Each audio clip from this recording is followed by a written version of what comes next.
Testing, testing. Testing, testing. Okay. Man, I have that new Odatari song stuck in my head. I've been listening to it all day. I didn't even know he released a new song. I heard someone make like a fucking Leon Kennedy edit with that song. And I was like, wow, that sounds really good. Who's that by? Odatari! It's so good. It scratches, I don't know. His music scratches a specific, like, itch in my brain. It's really good.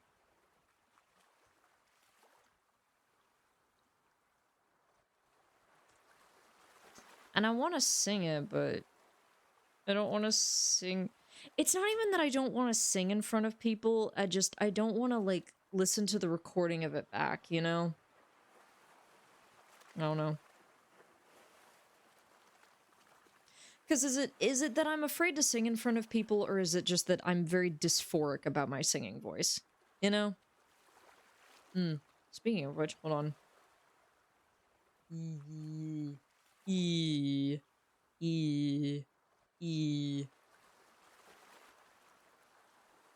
Ah.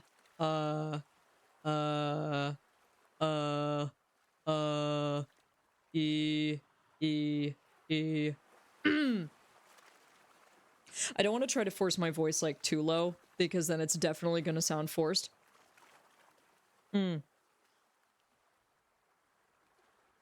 But if I can find, like, a more comfortable, like, kind of mask range, I don't know. Does this sound forced? I feel like this sounds forced. Hey guys, what's up? Voice critical here. Who was that? All right. God, it is such an earworm.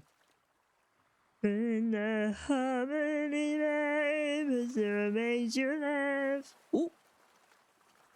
I hope that didn't pick up. That was my wallpaper. I should probably remove my animated wallpaper for the stream, just in case it lags my computer.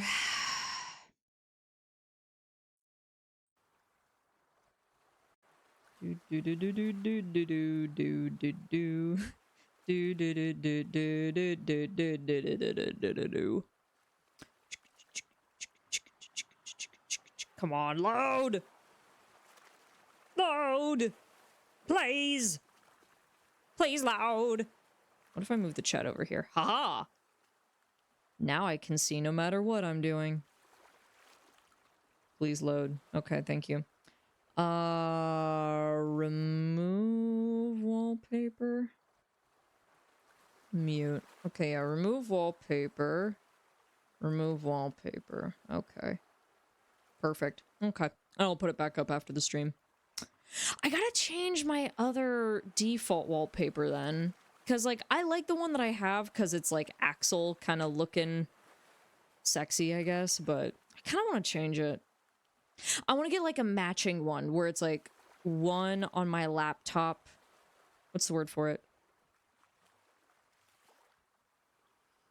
I want to do matching. You know, I could just probably draw my own wallpaper. You know, I think I might actually do that. When I am done making my,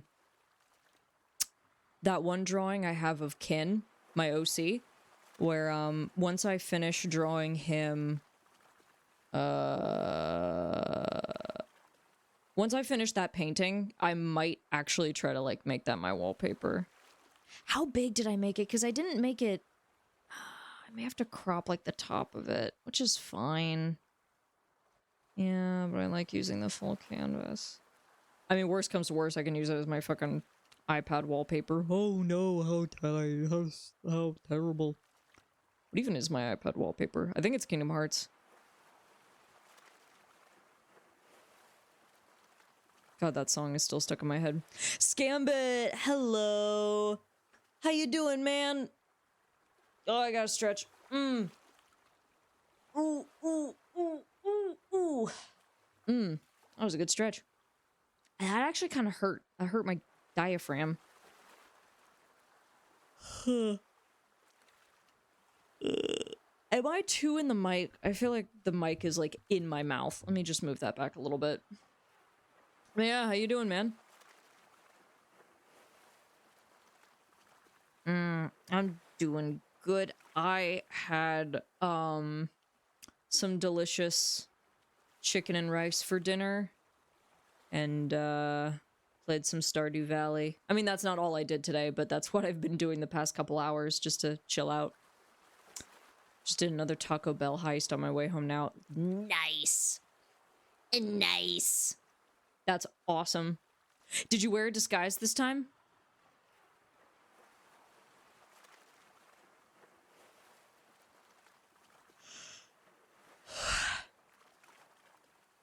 Did you wear a disguise or did you just raw dog it? No. Work. I'm proud of you, man. I mean, well, yeah, I'm proud of you for being able to pull that off. That's cool.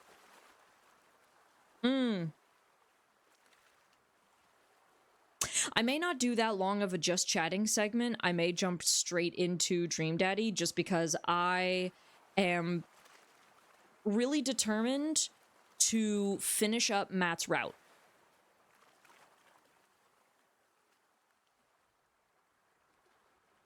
I'm really determined to finish Matt's route. And once I finish Matt's route, I gotta figure out what other game to play on stream. I'm proud of you for returning to a place you've been trespassed from. Yeah, I'm proud of you for committing a crime. Well, no, it's not that I'm proud of you for committing a crime. I'm proud of you for not getting caught. Twitch, that's a joke. Please, automod, no, don't get... Actually, no, automod can't... Is there a bot that will flag my content if I start, like, inciting violence? I'm actually really curious about that. If I started saying some shit like, yes, I encourage, crime. Yes, I encourage crime, and yeah, I guess just that. I encourage crime. Everybody should go out and do crime. If I say that, will my stream get, like, auto-flagged or something?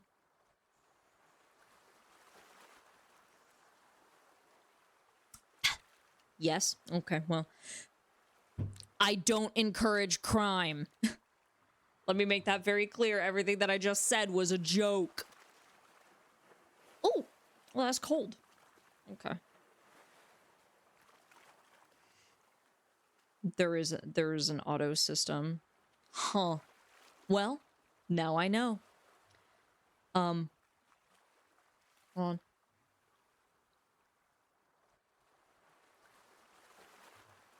Okay, I think... No, that smell is not my mic. I think it's just my breath. I gotta brush my teeth after stream. My breath smells like sweet and sour sauce. What the hell?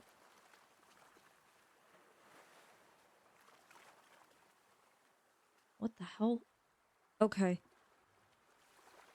I thought I heard fucking wailing downstairs, like, ah, ah. I guess we're fine then. Oh, did my thing... Oh. My free trial for Mask Voice ran out. Now I have to retrain it.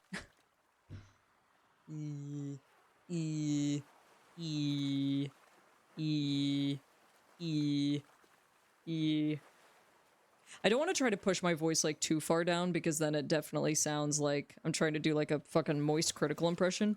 Hey guys, what's going on? Yeah, it's me, Moist Critical. Yes, this is how I sound.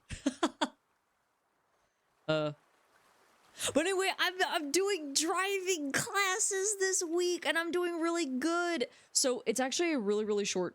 Oh, God, that hurts my throat. Okay, I'm not gonna try to push my voice... Oh, God damn it. Ah! Voice dysphoria. Ah! Ah! No, but what I was trying to say is that, yes, my driving classes are going really well. So, it's actually a 4-day course, and by the end of those 4 days, at the end of the 4th day, I'm actually going to take my driving test. So, gang... Oh, that's thunder outside. Okay. Gang, next time you see me on stream, because the next time I'm going to stream is Thursday night, the next time you see me, I might have my license. Or at least I will have passed my driving test, and then you got to go to the DMV and hand them the certificate, and then I get my license. So I don't want to hype myself up too much, right? I don't want to be, you got this. Well, thank you. I'm stuck in this weird place because I don't want to be defeatist about it. I don't want to be like, oh, I'm not, there's no way I'm going to be able to get it. No, there's no way I'm going to be able to pass. No, there's no way, yada, yada, yada. I'm not going to be able to do it. I don't want to do that. But also at the same time, I don't want to like count my chickens before they hatch. And I'm trying so hard not to disparage, but also not get my hopes up. I really, truly am trying. I will for you. Well, thank you. I want to take it one day at a time. I just want to take it one day at a time and celebrate when I have done this. But I do want to celebrate the individual days. Yesterday, me and my family went out to eat, and I got a drink to celebrate, and it was so fucking good. Oh my god. It was like my first time trying rum. It was like a... What was it? It was like light rum, triple sec, pineapple juice, and the lemon lime soda. It was so good. It was so good. That's probably like my new favorite drink. That might just be my new favorite drink. It tasted so fucking good, bro. So tasty. So delicious. But anyway, but yeah, so it's I want to celebrate one day at a time. So I will celebrate realistically, you might not pass the first time, but you definitely will by the third. At least that's how it was for me. The test itself isn't scary, but the likelihood of passing depends on how anal your proctor is. Gotcha. Makes sense. I have a really good instructor because right now he's like really, really prepping me for the test. And I've retained a lot of good knowledge. My biggest weakness right now, you want to know my biggest weakness right now? To actually using my turn signal whenever I do a 3-point turn or a turnabout. And being able to take turns and corners smoothly. Girl, when I'm at like a stop sign, right? And I have to like merge onto something else. Oh, hello, Cataberry. Welcome. Wait a minute. What?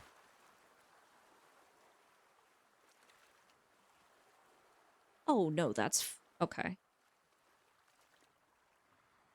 Yeah. I'm talking about my, odd thing for bots to mod, but okay. Yeah, I think I might have a specific... You know what it might be? Oh, you know what it might be? I have a, I have... Yeah, okay. Scambit, you're gonna see what it blocked. Don't say what it blocked. Because you're gonna see... You'll see. You'll see. There's a specific phrase that I've... Yeah. There's just a specific phrase tied to that word that, like, I've blocked. I'm obviously not going to say what it is, obviously, and I'm not going to give any context as to what it could be. Just, it's no one's business. Just, I guess, nobody can talk about driving. It's a restricted, no talk about driving. But anyway,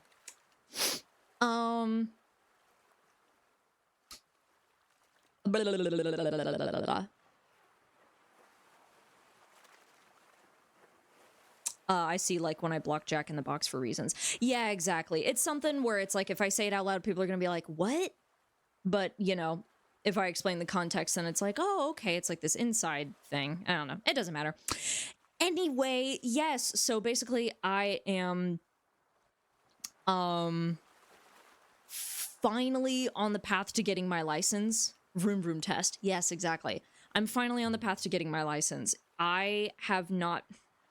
so I'm a sea dragon, so I'm technically like over 2,000 years old, but I guess in human years, I would be around like early 20s. But anyway, ever since I graduated high school, or ever since high school, when I first started learning to drive, I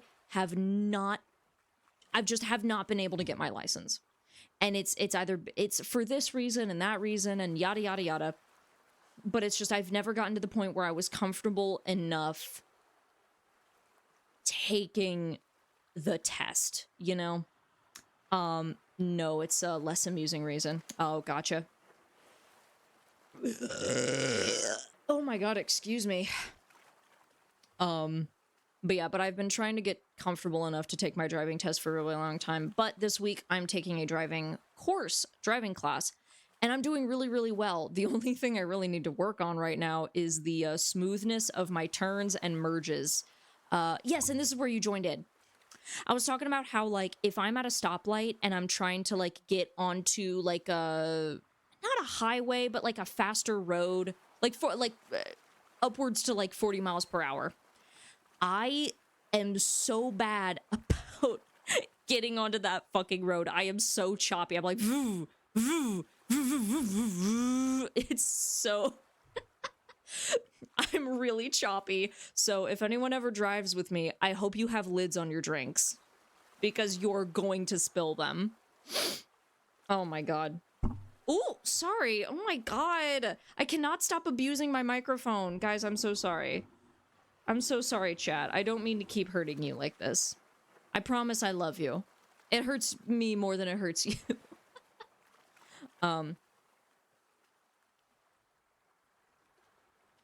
Important to scan, be calm, etc. Don't pray you get a stick in the mud, it's stricter. Yeah, exactly. Okay, so I drive when everyone meets up. Got it. Probably, yeah. Don't worry, guys. I just got my license. I will drive us to the bar.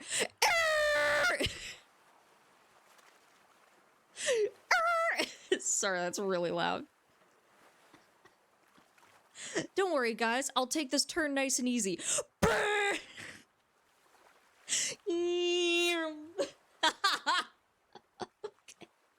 All right, sorry. I love doing that with the microphone, like. Okay,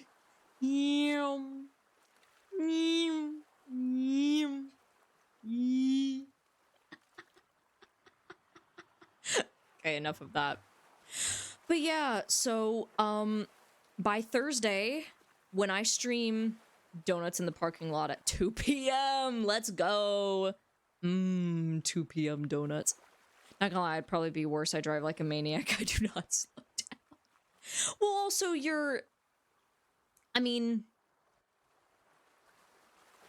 you are well, I was gonna say something, but that might be personal. I was going to say, it's, you drive a lot, right? So maybe that's just, I don't know. Everyone in New York is like that. See, okay, there we go. You said it. See, I was about to say, it's like, well, you are in New York, so I don't know what New York traffic is like. I will tell you, apparently Orlando traffic is absolutely god-awful. I wouldn't know. I have not driven Orlando traffic, but, oh, whoops. I've narrowed down, of all the possible places that I could live in Florida. Oh, damn it. I guess y'all know I no longer live in Orlando. Oh, well. Oh, God. Now there's only 75 other cities I could live in. Cities or towns. Yeah. Cities, towns. What else is there? Village? I don't know. Not to give locations away here, but yeah, the drivers around here make me walk instead. Like, I can't be bothered to read a map, lol. No, that makes sense. Like, oh, I can be bothered to read a map. Speed limit is more of a minimum speed here. You will get yelled at if you don't go over. Yeah, and I'm really bad about that, because I actually drove today. It was raining, like, really hard today when I did my lesson. And a part of me was kind of glad, because it gave me an excuse to drive slow.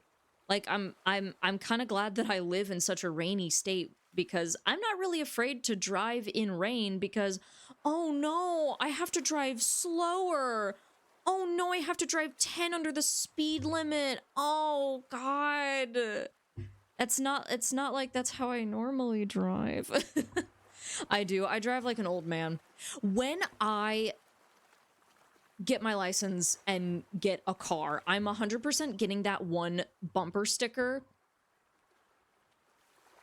I'm definitely gonna get that one bumper sticker that says like Nanami fans have driving anxiety. I'm definitely gonna get that bumper sticker. Oh shoot, I forgot, my bad. All good, all good, all good. I wonder if I could allow that specific word. I bet you I could, because I can't imagine... Because I think it would only flag the full phrase. We'll figure it out. People forget how to drive in any condition but sunny, I swear. Rain experience is great to have. I love driving in the rain. Yeah. I mean, honestly, I didn't mind it. I mean, like, yeah, the lack of visibility was kind of scary. But we had decent windshield wipers on the student car, so some moderation allows for frequent chatters to help get a pass as well, if that helps. Maybe. I'll have to look into that. God, I forget that whenever I do it makes my mouth look like that. That's more the accurate. That's more the accurate mouth shape, but I go, All right. Okay. It's been 20 minutes. I want to go ahead and get started on the game. I want to get started. I am excited. I'm excited because today we are going to finish up Matt's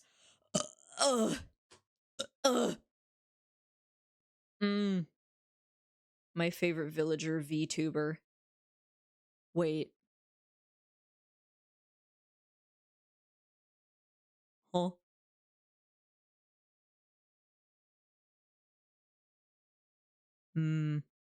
Oh, huh.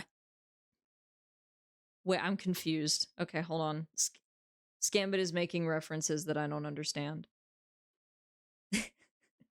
Oh, my ear itches. Oh, bro. Bro. But yes, so tonight we are going to try to get through the rest of Matt's thing. And I think oh man.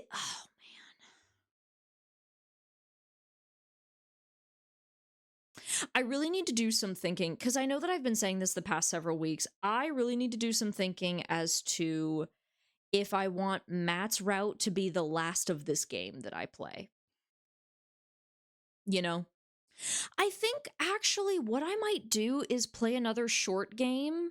And after that game, if I'm like, you know what, I want to go back and play Robert and Joseph's route in Dream Daddy, then we can, you know? Dude, you made a villager noise for like a minute straight, testing your avatar. Wait, what? Oh, do you mean me trying to get like my voice like, e, e, e, e, like trying to push my voice down lower to like make it sound more mask? Like that? Which also, I have no idea if this does anything.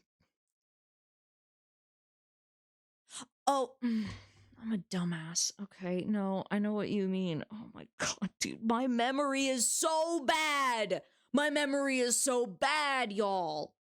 I need to pull this away from me. I am screaming today. Dementia streamer.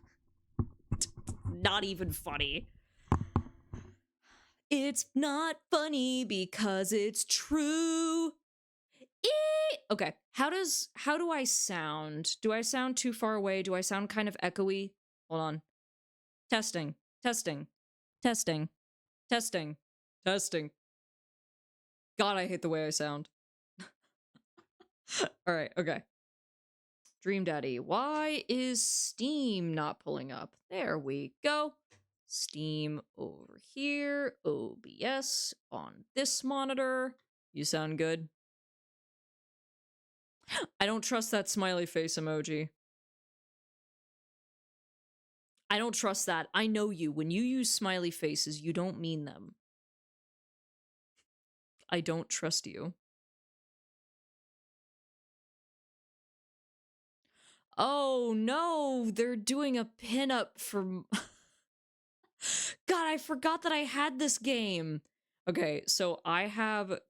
Bitch, I'm being genuine. Fuck you. It's not my fault. Every time you use a... Every time you use a smiley face, it's sus. Shut up. It's not my fault.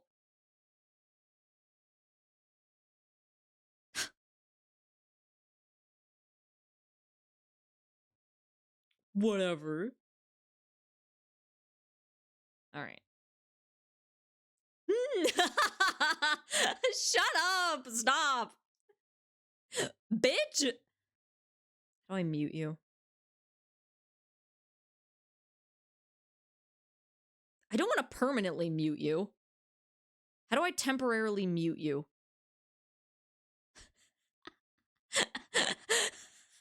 How do I... Timeout. Can I put you in timeout? How does that work? Not unmod, not warn. I'll give you a warning.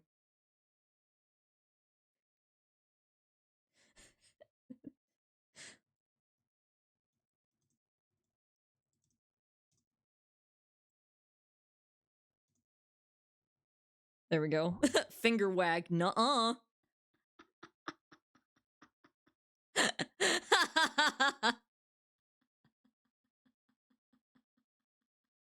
I gave him a warning. Timeout. You can't jail mods. No! I gotta unmod him in order to put him in timeout. Damn it. Okay, well, I gave him a warning. Alright, okay. That's fucking awesome.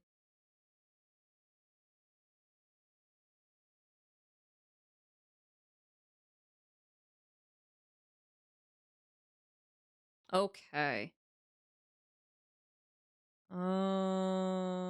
Game audio.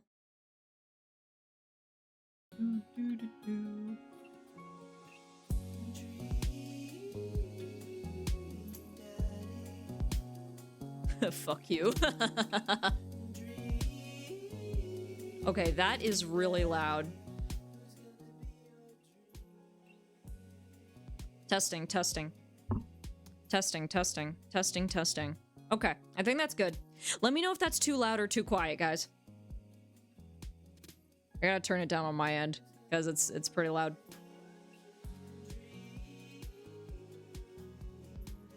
Okay! Time for Dream Daddy Dad Rector's Cut.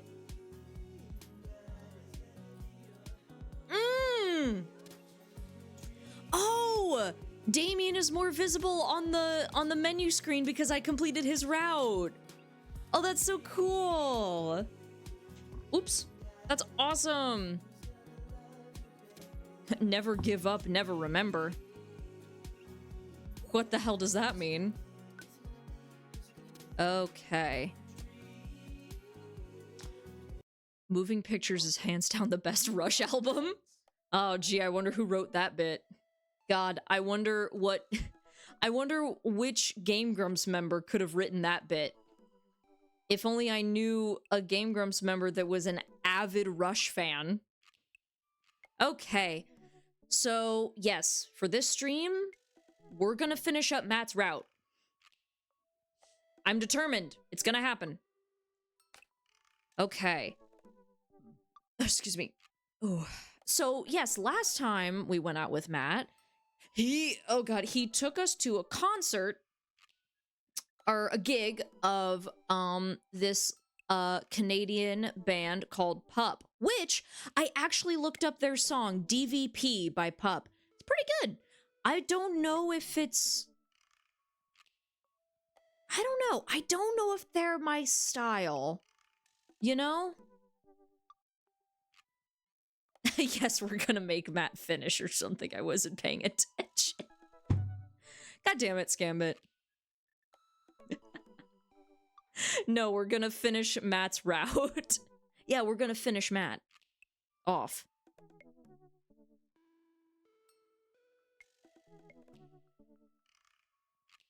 All right. I should have gotten more water before stream started. Oh well. If I burn through my water, I can always run down and get some more. Okay. Oh, we're finishing on Matt. No, I think we're finishing in Matt, actually. I think that's what's going on here. Dad tip number 69. It's okay to cry if you're feeling sad. I love that that's number 69. Start building credit as early as possible. Oh, something about Laserdisc. Instead of messaging the guy, why don't I just walk over and grab some coffee? I'm feeling sluggish. I'm feeling really sluggish today anyway. Oh, hi, Des! Hi, Des. You joined at the perfect time.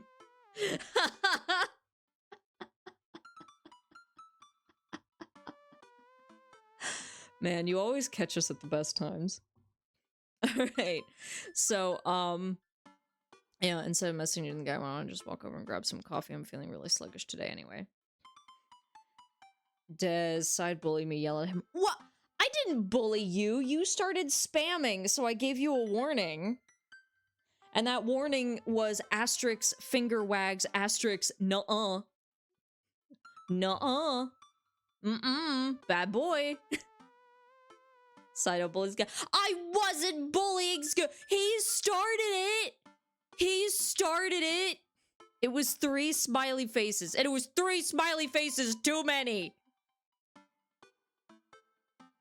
Local streamer abuses power and terrorizes his chat. No! I'm not terrorizing the chat! Skim it, I swear to God. I'm being bullied tonight. I'm being ganged up on. Hot. Anyway, tale as old as time. Also, hi, how are y'all? I'm good. I had some tasty chicken and rice. Sweet and sour chicken and rice. It was really, really good. And, hey, yo! I played some Stardew Valley a little bit earlier. And yeah, I did my driving class. And it was super good. Also, I did a lot of writing today. I did a fair bit of writing today. I don't think I'm gonna be able to meet the deadline. I think I am gonna have to take an extra day. Or because I kind of am having writer's block with this specific chapter, I don't know how to end it. I could flesh it out as best as I can, let it marinate, move on to the next chapter, and then come back to this chapter during the editing stage. Right? Yeah, I think that's what I'm gonna do. I think after this stream, I'm gonna... I worked some on my outline today, so yippee. Yay! Huzzah! That's awesome. I'm proud of you. Good job. What was I saying?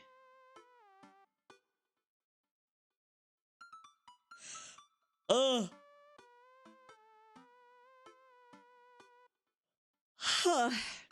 What the hell was I saying?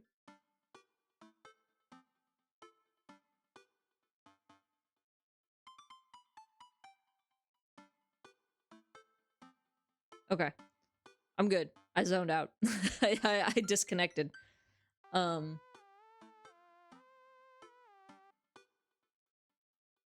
Okay, we're good. We're good. Give me a second. Give me a second. Just give me a hot second. I'm having a conniption fit. 1 second, y'all.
Okay, we are all good. Everything's good. Give me 1 second. I am going to try, because I have a standing desk. I'm gonna try to move you guys up. That's why I look like I'm looking down, is because, there we go, now I'm crouching. I'm gonna try to move you guys up. I'm gonna try to do this stream standing. Because I have the fucking zoomies, apparently. Okay, let's see how this... A little heavy.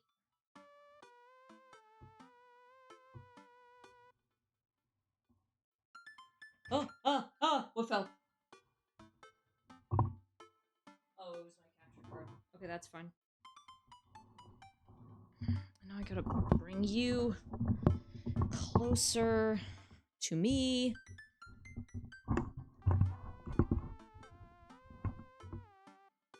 Okay. Where's my mouse? Over here. Okay, well, I kind of have limited motion, but that's fine. Okay, I think that sounds good. I think that looks good. There we go. Let me be more in front of the... Okay, so, for a quick little explanation, I don't know what the hell happened. I got a case of the zoomies, is the best way I can explain it. I got really uncomfortable really fast, all of a sudden. So I stood up, paced around the room a little bit, and I felt better. But I can still tell that I'm having a bit of a, like... I don't want to say hyperactivity spell, but I have a standing desk. And so if I am full of excess energy and I'm just today, then I'm going to just do this stream standing. So that way I will be fine and I will be able to focus a little bit more. Sorry, what are we talking about? Silicone tentacles?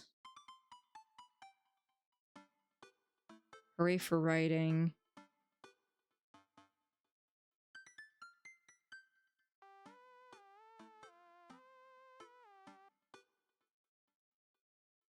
I wish... Wait, hold on. What did you say?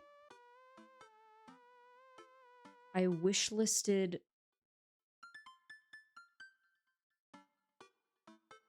Wait, what? Oh my god, yes, you're making the knife-wielding tentacle! Yes! Yes! Okay, yeah, I'm glad I'm standing because I am... I've got the zoomies right now. I really don't know how else to describe it, but I've got the zoomies. We're good, though. Everything's good. Okay. Yes, so I am determined to finish Matt's route this stream. And I think I'm gonna do some thinking on what I want to do. Sometimes the zoomies just hit like that. Oh, yeah, exactly. What am I trying to say?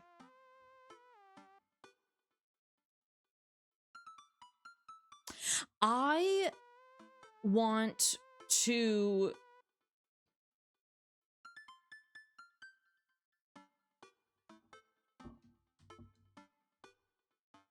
What are the words I'm trying to say? Also, where's my chair? It's, like, behind me. I should probably move it so I don't, like, trip and die. Yeah! It's on the other end of the room now. I just threw it away. Pushed it away. What am I trying to say? What am I trying to say? What am I trying to say? Girl, what am I trying to say? Oh, yeah, that's really fun. Now that I'm doing this on a standing desk, I can just... Bye. See ya. Farewell. I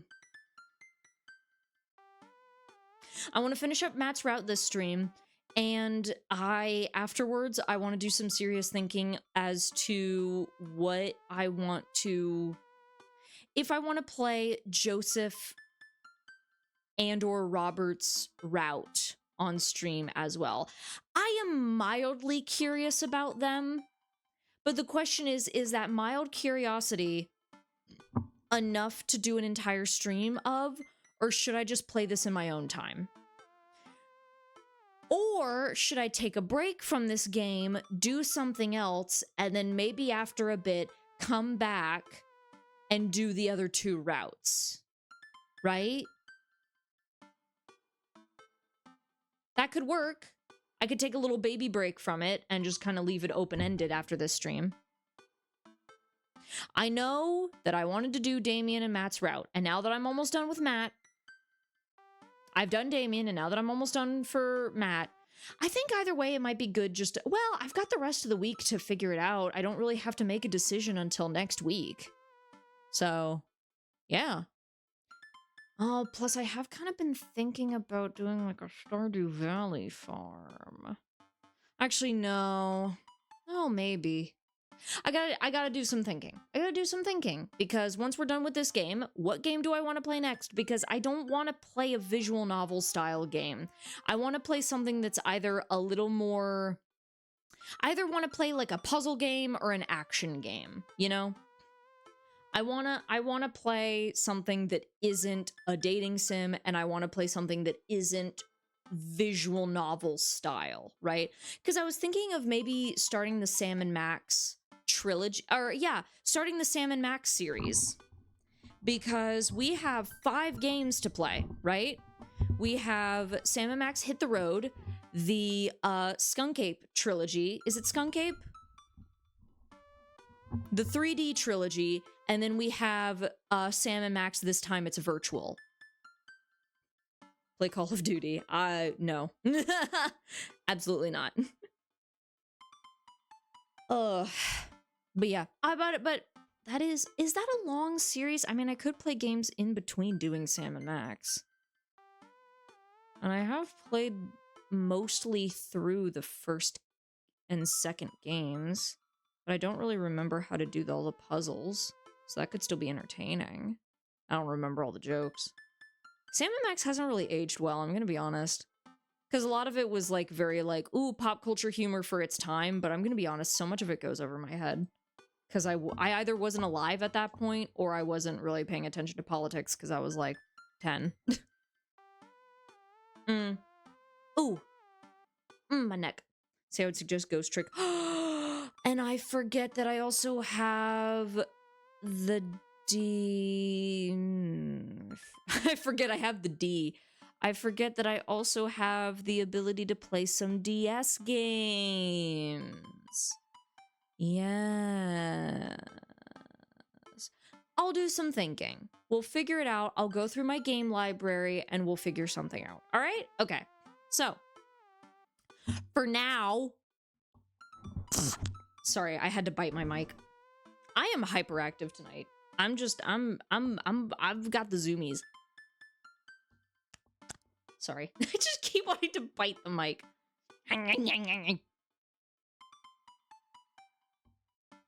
Okay. All right. I gotta calm down. This is... No, I'm not allowed to call myself cringe.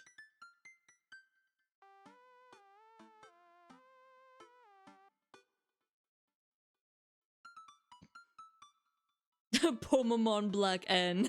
That's not at all legible. Hold on.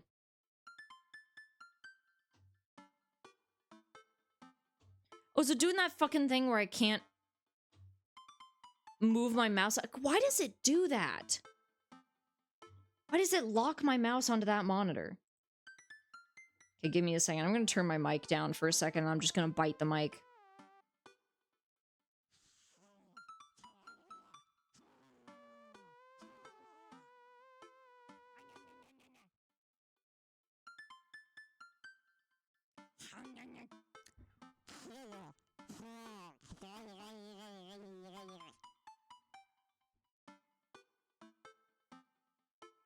Testing, testing, testing. Okay, now it's out of my system. Now it's out of my system. I have bit the mic. Also, now the foam is all gross. Let me see if I can...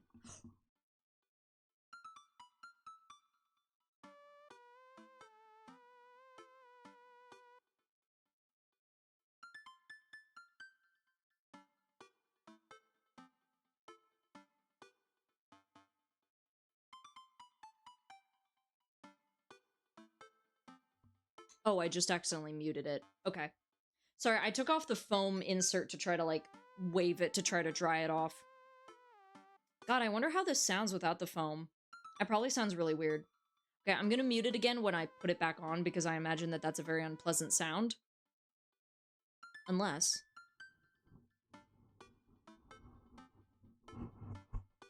Oh, that's actually not too bad.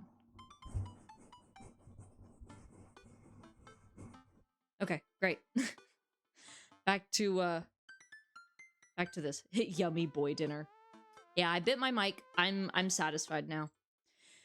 Coffee! Amanda! Amanda sticks her head out of her room. Oh, has she been crying again? Father! Want to go to the coffee spoon? Oh, so you get oh, so you get called cool once now, and now you're the cool dad who hangs out at coffee shops and listens to neo jazz and stuff. Girl, fuck neo jazz. Just listen to jazz. Just listen to okay. Jazz music recommendation, Yuji Ono. Y-U-J-I... No, yes. Y-U-J-I-O-H-N-O. Yuji Ono. I love his work. He does, like, almost all the music for the Lupin the Third series, which is one of my favorite series. Which is, like, one of my favorite, like, anime franchises, I should say. Shoot, that's right, dinner is a thing. Yeah, go eat, bro. Go get yourself a tasty little morsel. Right, Amanda, are you gonna bring your laptop and your leather-bound journal so you can work on your poetry anthology? Look, honey, do you want me to buy you coffee or what, or not? Let me grab my laptop and my leather-bound journal. Yep, there you go. Oh, it's what's his face? Oh my god, what's his name? Oh god, we met him at the concert. He was really cool. He sold us a t-shirt. Amanda and I make the short walk over to the coffee spoon. The place is quiet today. Just a few people hanging out and reading books in the cozy little nooks. I walk up to the counter and see a familiar face. I am a little quiet.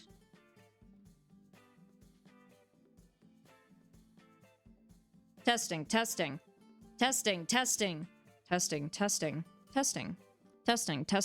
Okay, we're good. Take a wild guess what jazz I would recommend. See, at first I was gonna be like, oh, Pokemon? Fucking Persona 5. Persona 5 does have some good have some good music.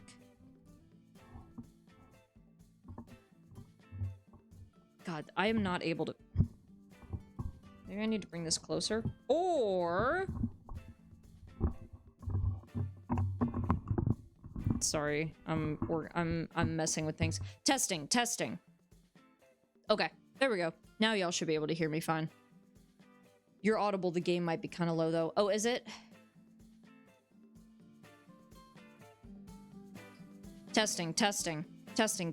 Okay, that looks good. Could it be a game that rhymes with Bona? Is it a game that rhymes with Banana? Is it perhaps a game that rhymes with Nimona?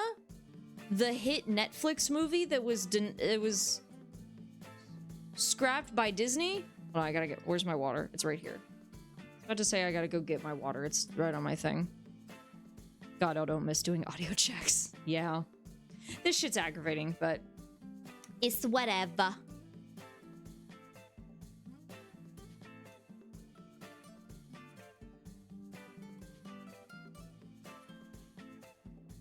God, I am a thirsty boy.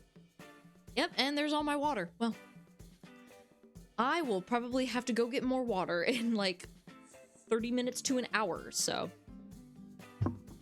we shall see. Okay. Place is quiet today, just a few people hanging out and reading books in the cozy little nooks. Walk up to the counter and see a familiar, pierced face.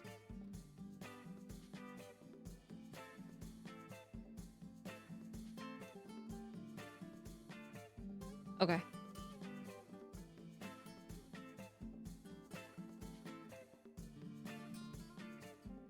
Sorry, I'm just trying to angle stuff. Okay. Pablo, that was his name. Hey, you were the dude I yelled at a bunch the other night. Aww. Amanda cast a sideways glance at me. He tried to sell me shirts. And who might you be, miss?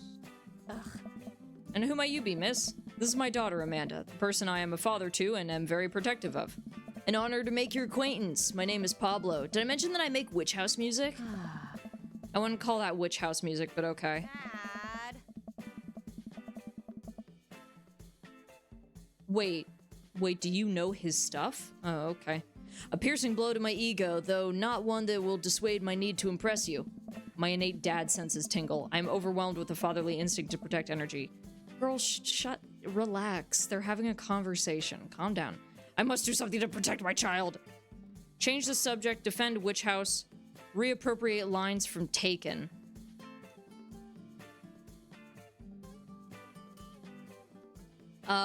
Or stay out of it. Let them talk, go to the counter, do your own thing. I don't even know what witch house is. I don't know what okay. Oh, Taken, the movie! The movie! The movie! I was like, I don't know why, I was thinking of Sleep Token, the band. Why? I'm tired. My brain hasn't been working properly the past few days. It's okay. Let's change the subject. Anyways, Pablo, I didn't know you worked here. Yeah, man, today's my first day. Matt's still training me. Osharis! Yo, it's Matt with the ever-changing tattoo. We never know which arm it's actually canonically on. Because he keeps swapping. Anyway.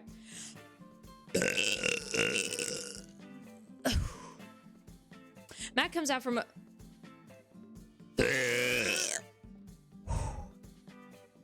There's still more. Oh. There's like more in there, but it's not coming out. Okay. It may come out later. Matt comes out for washing dishes in the back room to meet Amanda and I. He and I high five, as fellow cool people do. Nice dude, damn. Thanks. I see you've met my newest employee. At your service, although I wish I could read! Damn dude, nice, but also sounds painful. Nah, it's good. I've just got some air in me. In my stomach. In my stomach. Yeah, somebody put a bike pump up my ass and just started pumping.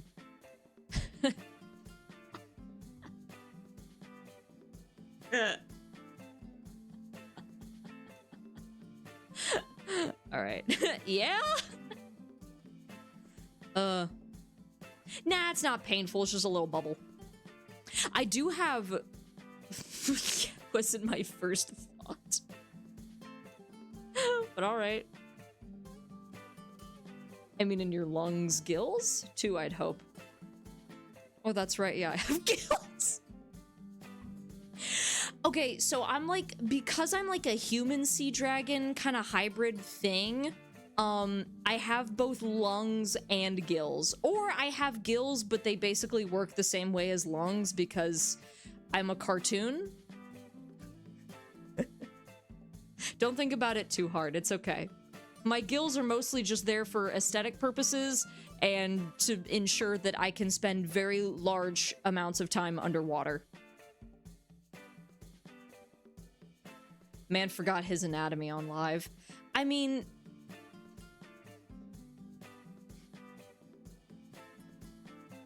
I'm trans. I kind of tend to... I'm trans. I try to forget my anatomy very frequently. At your service, although I'm only here until Vacant Veil starts their world tour. When's that? Well, we have to put out a record first. Hey.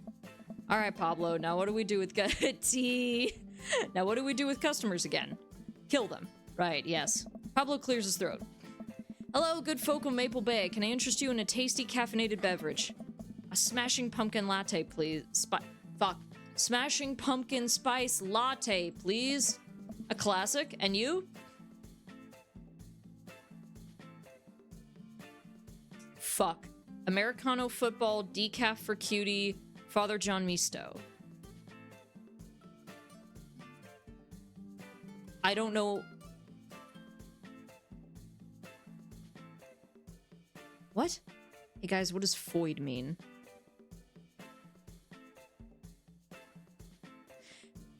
Is that one of those, is that one of those, like, weird 4chan things where they tried to, like, hold on.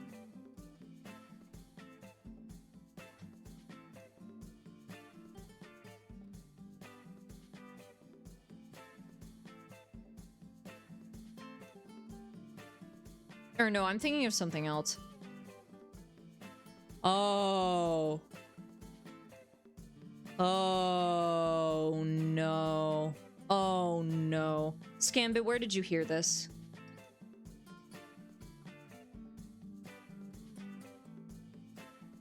I just got called back by someone who was dressed as Noya Zenin. Oh, no. So, from what I'm seeing initially, it looks like it's a derogatory term. Hold on a second. Let me use my 2 monitors. Sorry, not an appropriate time to flex. Oh no. The first search result is r/2x chromosomes on Reddit.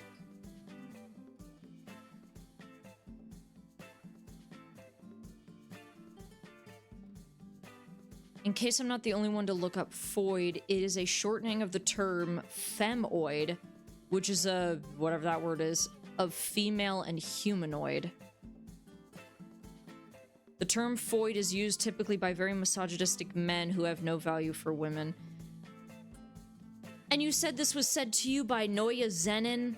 A man cosplaying as Noya Zenin? So he's either method acting or... Ooh. What context did he use it in? I mean, I don't know if it matters, but what context did he use it in?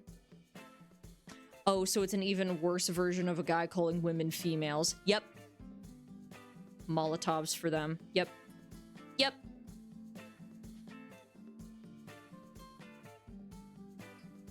Foid is a derogatory slang term used mostly in incel communities to refer to women. Yep, that's kind of what I'm seeing. Oh, well, there's also a class of mineral found in igneous rocks.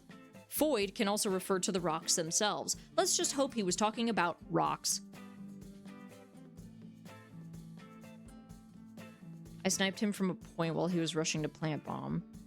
I'm assuming in a game. Yeah, you sniped him in his dying breath. He called you a slur. Or a derogatory term. Is this a slur?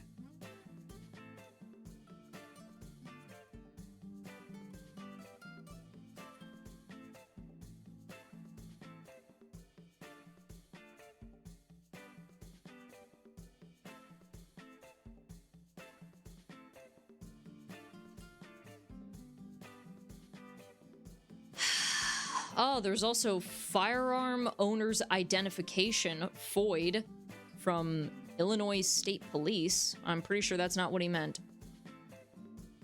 Yeah, set them on fire.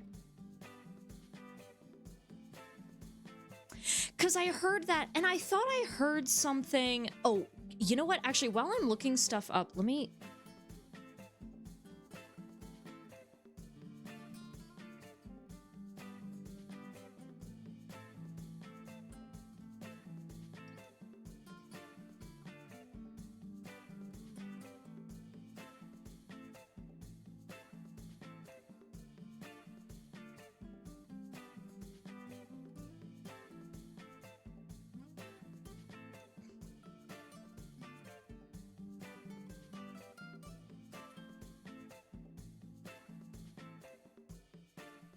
Okay, so that is incel ideology.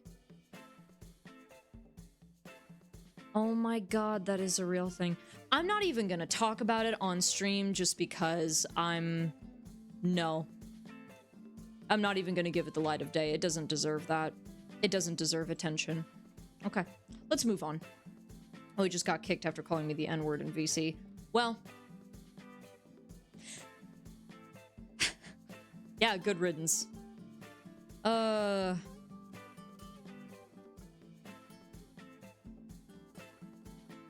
He just got kicked out, yeah. Okay, genuine question. I totally understand people who, let me take off my headphones for this. Okay, I kind of want to turn off. Okay, genuine question, right?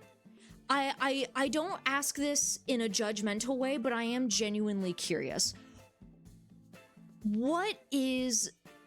First of all, what is the appeal of Neue Zennen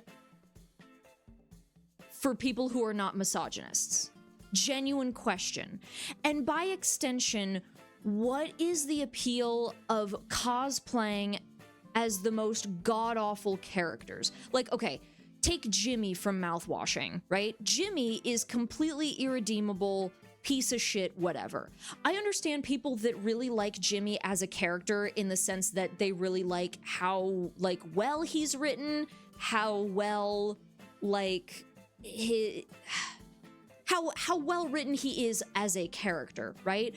But obviously no one in their right mind would look at Jimmy and go like, oh my god, me, oh my god, he's just like me for real, oh my god, I love him, he's my Blorbo. And I'm gonna be honest, anyone who does, you're a weirdo. I'm gonna be honest, and not the good kind. Not the good kind of weirdo, you know? So like, what is the appeal? Because I see this happen, right? Where a lot of people will, some people with the I can fix them mentality. Really? That doesn't make sense when it applies to fictional characters though, I guess. But then at that point, you're just mischaracterizing them. Because with the whole quote-unquote I can fix them is that it's like, oh, this is a real person that I can change the way that they treat others and maybe themselves. But with fictional characters, the idea of I can fix them is, okay, you're not fixing them, you're just making your own interpretation of the character that basically just kind of ignores all their worst qualities. Like, okay, what's a good example? I understand some people who, like, okay, I'm gonna use Mouthwashing as an example because I think that's a good example, whatever. People who love Daisuke, which me, that kind of makes sense because you don't really get to see a lot of you don't really see Daisuke have any, like, fatal flaws throughout the story. Like, at worst, he might be a little dumb. That is his biggest crime in the story, is being kind of naive, you know? At least from what we're shown. With Curly, I can definitely see why a lot of people have debates about... What's the word for it? I definitely understand debates that surround Curly of, like, is he a good person, right? Because on one hand, no, he didn't do all these horrible things, but also at the same time, he still didn't do anything when Anya got assaulted. But then the question is, what could he have done? But also, a lot of people are able to come up with a lot of different results, and it really seems in the story that Curly didn't even really try because Jimmy was his friend, right? So maybe Curly isn't the best example to use. I don't know. Okay, I don't know. Okay, there's a difference between a character that has, like, redeemable flaws and then an irredeemable villain. Does that make sense? But not even villain. Perpetrator. There's a difference between, like, ooh, fun villain, like Ursula and Loki are villains, right? Those are, like, fun characters that it's like, you know they're evil, but they're, like, evil in a very, like, unrealistic, cartoonish way. And so it's, you just are able to have fun with their villainy. But then you have other characters, again, like Jimmy, Naoya Zenin, the fucking pimp from Hazbin Hotel, where people look at them and kind of woobieify them, and it doesn't make any sense. Because what is there to enjoy about this character? This is kind of supposed... I don't know. Okay, what is there to love about this character other than that they're written well, right? Like, okay, Jimmy, mouthwashing, written super well. If somebody says that they really like how Jimmy is written, that's not a controversial take. I think that's totally valid. But to say that they like Jimmy, I don't understand the appeal. And I don't want to be so fast as to be like, oh, if you like a rapist character, you defend rape. I wouldn't go as far to say that, but what other appeal is there? What appeal is there? Like, again, Jimmy from Mouthwashing. If you like him as a character, why? I mean, sorry, not if you like him as a character. Well, yeah, actually, yeah. If you like Jimmy in a non-like meta way, I guess. If you just straight up like Jimmy in the same way that you would like any other fictional character by making them your blorbo. My question is why? I don't understand why. Does that make any sense? It's like, I don't know if I want to go into it like immediately judgmental, be like, oh, if you like Jimmy, then you defend rape. No, but I'm just confused. What reason? Same thing with Naoya Zenin, you know? Is that like, I will say this, with Naoya, he is kind of a character, he's a character you love to hate. Because he is a character that is such a smug, annoying little shit. And to a certain extent, it's kind of funny, right? That one fucking meme where he's like pushing the hair back and like punching Chozo. I'm gonna be honest, I kind of chuckled during that scene.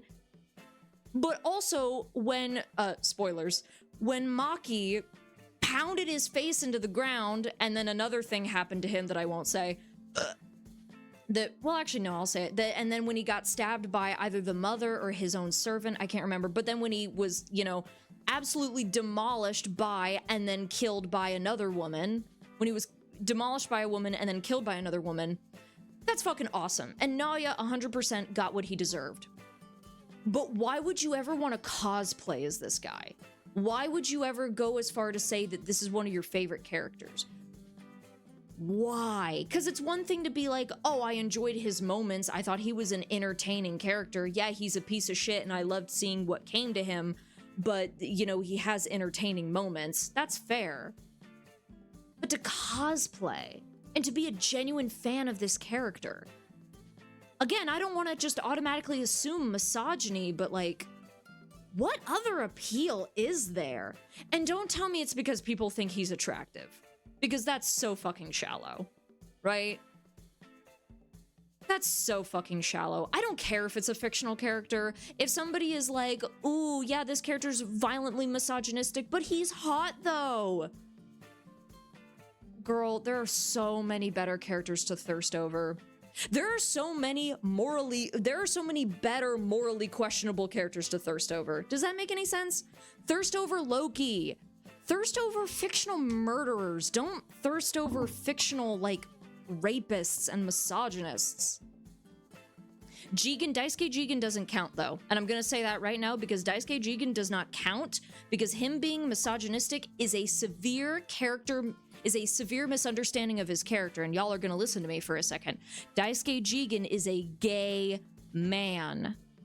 And ages ago, it was mistranslated to him being misogynistic. Him basically being like, oh, I don't really like women, got turned into, I hate women. Daisuke Jigen is not a misogynist. I don't give a fuck how much the English dubs love to paint him as a misogynist. I refuse. I refuse. That's not canon. That's not canon. That's not my Jigen, okay? Okay, moving on. Sometimes, unfortunately, the shallow wins. Yeah, it's cringe. Wait, but why are murderers okay? You know what? That's a very good point. You know what? Let's talk about it. I'm gonna be honest. There are some things like, oh, wait, man.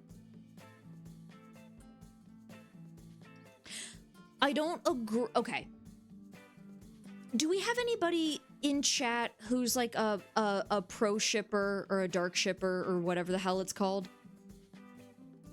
Because I wouldn't call myself an anti-shipper, because I believe that people should be able to ship whatever they want, but I can't condone that being used as an excuse for pedophilia, incest, and abuse, right?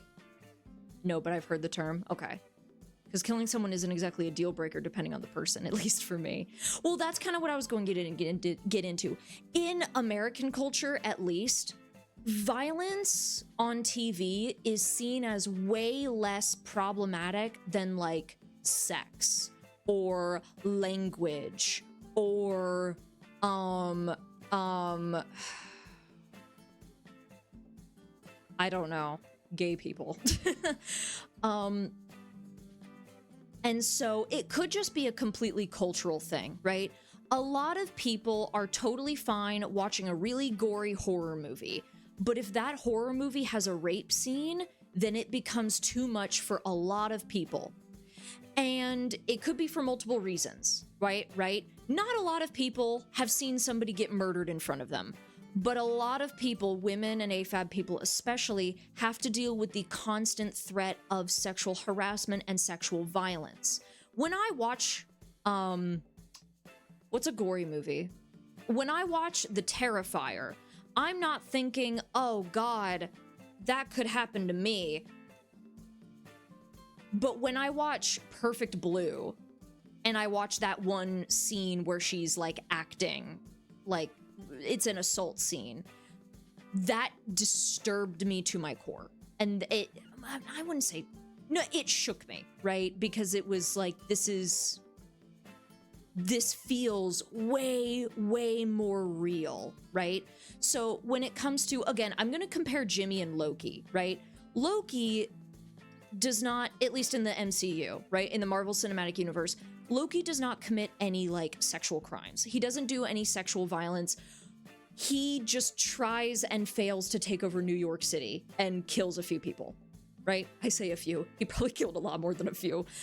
But to me, with my life perspective, with the way that I was raised and the culture that I exist in, that does not feel nearly as disturbing as a character like Jimmy who raped a woman. I'm not even that disturbed by the fact that Jimmy tried to crash the ship and kill everybody aboard.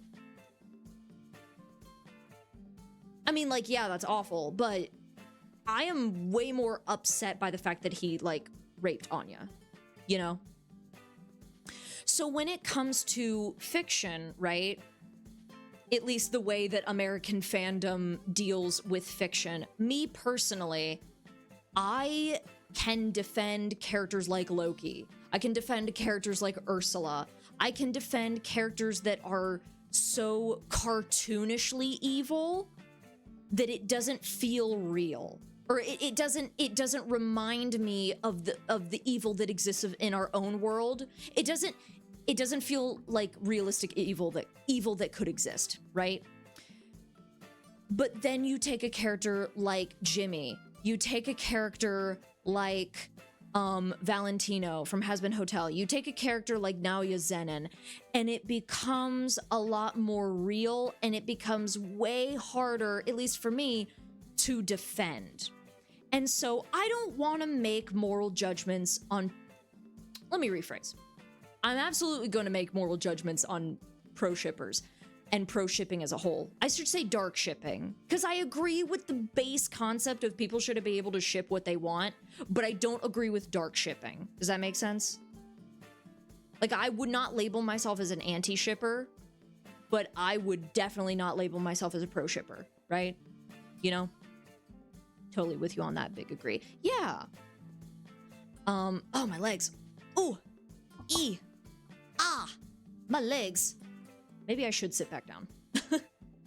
Let me finish this rant, and then I'll actually, yeah, I'll finish this rant. I'll get some more water, and then I'll sit back down, and we'll quit yapping. We'll play the fucking game. Where was I? Pro shipping, dark shipping. Yeah. To me, if somebody is like, oh, I really, really thirst after Loki, haha, I love that scene where he like killed some random guy, I would be like, ooh, girl, same, he was so hot, that smirk, ooh, because that violence it feels so far removed from reality that I'm able to view it in like in a fictional cartoonish context, you know? Did that sentence make any sense? Murder is not a deal breaker for me when it comes to fictional characters, because the way that it's often done does not feel super realistic. Whatever, you get what I'm trying to say. Yeah, but yeah, if someone were to be like, ooh, I love Loki, I love that scene where he ripped that guy's eye out, I'm like, ooh, me too, that was so hot, little smirk, ooh. But then if somebody comes up to me and is like, oh my god, Jimmy is low-key hot, I would be like,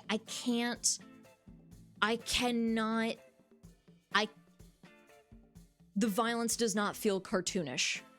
It does not feel cartoonish enough for me to be able to remove it from reality and be like, oh my god, guys, it wasn't his fault, he was just ovulating.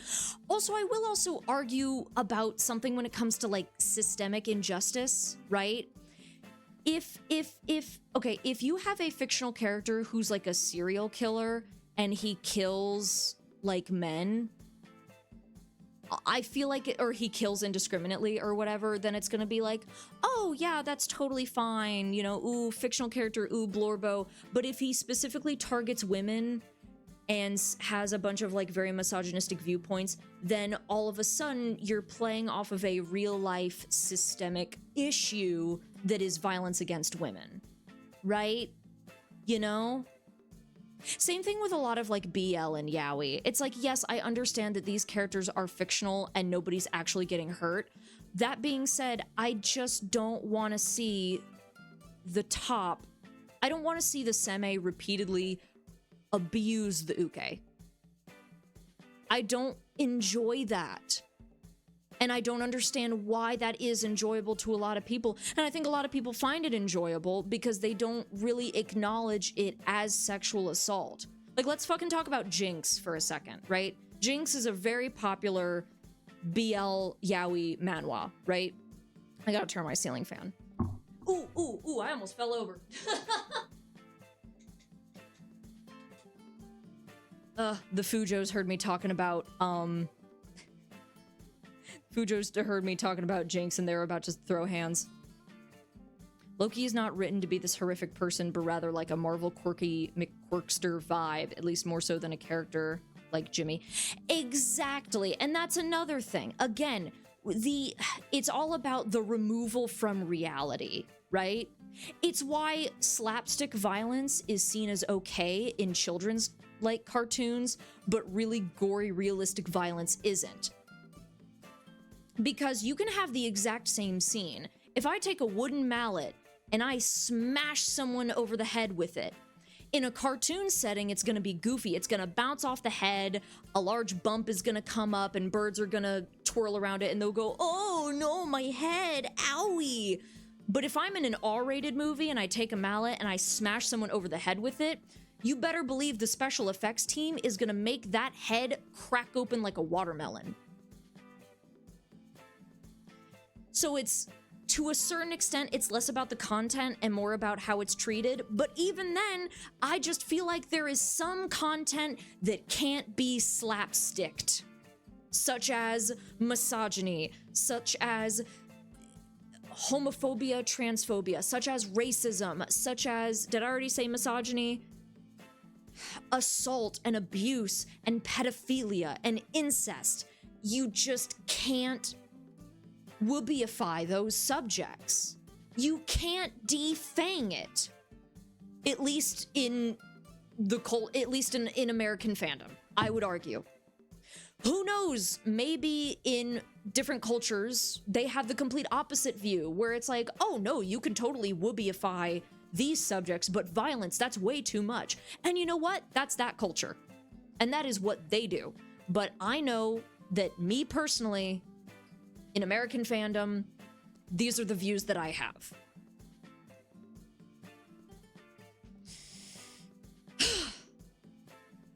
I think if any fictional character targets any specific gender or immutable fact about someone's identity, it's a little much, as it's explicit targeting that's realistic in nature. True. Very true. Very true. I think that's why I tried to say, instead of just like, oh, a serial killer that only kills men, it's just a serial killer that kills indiscriminately.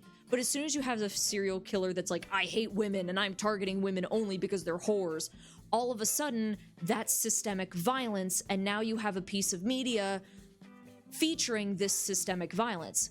And while the media itself and the writing may condemn this violence, as soon as somebody looks at that serial killer and is like, oh my god, he's so cute, he's such a whoopee, oh, he's my blorbo, who cares if he killed a bunch of women and is violently misogynistic? Then it really feels like, okay, you are severely devaluing, not devaluing, you are severely, what's the word for it? You're severely undermining this issue. That's what I'm trying to say. I think that's it. I don't know. So yeah, when it comes to pro shipping and dark shipping, that's kind of my view. I don't want to make any moral judgments where it's like, if you ship any pedophilic pro ships, I'm gonna look at you sideways. I wouldn't go as far as to assume that you're automatically a pedophile, but I just don't understand why you would enjoy doing this. And I know a lot of people say like, oh, it's therapeutic. I'm not a therapist, but no, actually no buts. Okay, I'm not a therapist, so I can't say if this is a valid form of like therapy or not.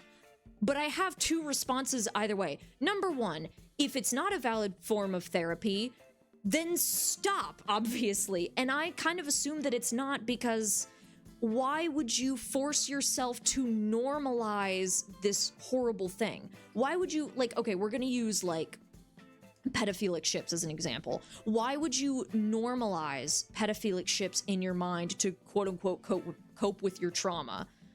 That does not seem healthy, right? That seems incredibly counterintuitive. But what do I know? I'm not a therapist. So let's look at the other side of the argument. Okay, what if this ship actually is therapeutic to you? Stop posting it online. And I'm going to use pedophilic ships as an example. What's a pro ship? I'm going to say Axel and Roxas from Kingdom Hearts. Roxas is 16, Axel is early 20s. Right? Or Roxas, yeah, Roxas is like Sora's age, so like 15, 16, maybe 14. And I know that that's probably not the best ship to use, but that's gonna be the one that I use as an example. Whatever, I guess some people could argue that it's technically not a pro ship because, oh, but their nobodies have existed for like the same amount of time, so whatever. I don't know. Debate that. Let's just assume for the sake of this argument that it's a pro ship. It doesn't matter that it's specifically Axel and Roxas. Let's just fucking use them as an example. Substitute it with any other pedophilic pro ship. Substitute it with Sora and Terra. I don't fucking know. Riku and Ansem. I don't give a shit. Just take any pedophilic pro ship, okay?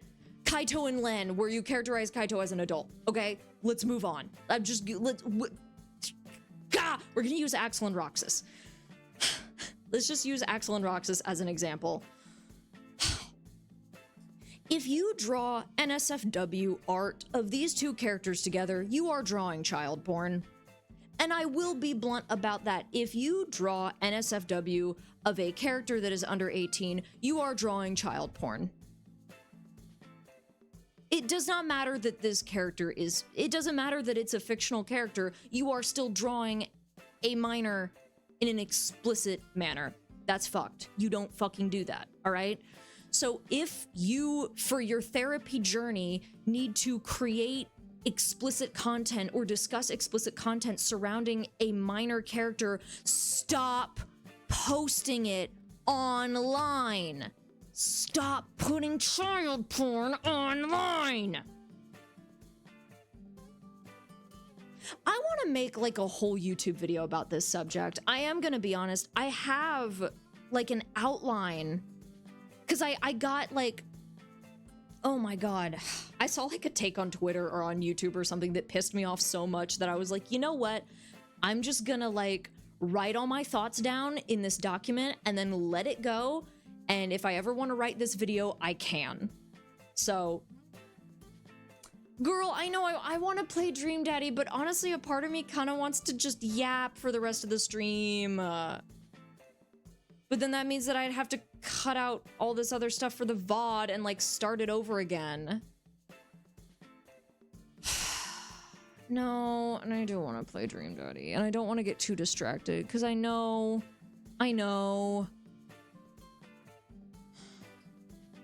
Girl, I don't know. What are y'all feeling? Do we want to go through with the date everything? Not date everything. Oh my god. Do we want to keep playing Dream Daddy, or do we want to like follow this rabbit hole and do some more yapping? VOD is already pretty cooked, friendo. Well, you're real. Why would you have to cut it out? No, you're right. I guess just to like keep it as like a yap stream, like cut it so that if people watch the VOD, they're not gonna watch like 30 minutes of Dream Daddy gameplay and then be like, what? I thought this was a just chatting stream. You know? I mean, I guess I could... No, I don't want to edit this part of the VOD down and turn it into a YouTube video because I already want to make a YouTube video about this subject. And I would much rather sit down and make sure that I'm... Here's the thing. I write way better than I speak. I'd be down to yap. We haven't had a full-on yap stream since the reality days. No, you right. No, we have. We had that fucking sandwich tier list where we yapped for the most of it. Yeah, you know what? I'm gonna be honest, I really want to do a yap stream. If it's okay with you guys, I think I do kind of want to just do a yap stream because I am really enjoying talking with y'all. I really am. Now that we've gone down this rabbit hole, I kind of want to continue. Hey, if I do upload this VOD, I'll probably cut out the first portion and just put like a black screen with text being like, hey, this was supposed to be a Dream Daddy stream, but I just like got distracted and we went on a tangent talking about some stuff. So, hey, it's a yapping stream. Or I may just not upload the VOD at all. Nah, I'll probably edit it down. We'll figure it out. Bitch, we will figure it out. Okay? Okay. I really want to yap. Is that okay with you guys? Because I know I said that we were going to be doing Dream Daddy. But I am gonna be real now that we've started talking about this. A part of me really wants to pull up like my outline that I was working on when it comes to this subject and just fucking talk about it. You could also label it as Dream Daddy and Yap. True, I could be like, hey, I started playing Dream Daddy, but then I got really distracted. You know what? You're right. You're absolutely right. That's probably what we'll do. Okay, well then I'm closing out of the game. I'm not even gonna save. We're just gonna go straight to title because, I mean, we really didn't make any progress and I'll have to redo it anyway, so. Okay. Let me, real fast, I am gonna get some water because I am very, very thirsty. And I am out of water. So I'm gonna get some water real quick and then I'm actually gonna pull up the thing I was doing, the outline, yeah, and then we can actually like talk about this subject together. Not at all. Oh, not to mention, I actually don't think I could upload this onto YouTube because I keep saying a lot of words like incest and pedophilia and rape, and YouTube doesn't like those words. Oh, you know what? We'll play it by ear. We'll play it by ear. Not at all relevant, but I'm playing a Pokemon fan game I saw on TikTok. What should I name my character? Butthead. Gay Idiot is also a pretty good one. Like, do the thing nowadays where YouTube has clickable timestamps marked with different sections. Oh, that would be a good excuse to learn that. As I said, VOD is kind of cooked, lol. Yeah, I guess. Okay. Give me a sec. I'm gonna get some more water. Be right back, y'all.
I'm still muted.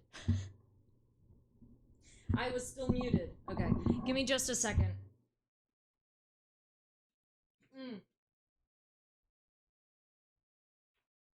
I gotta pull my standing desk back down. Goodness.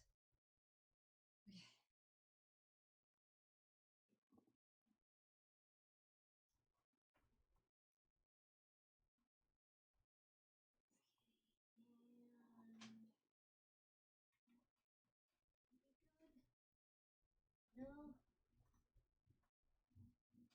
It's still on. It's caught on something. What is it caught on? Oh, that's what it's caught on. Okay. There we go. I think that's good. Oh.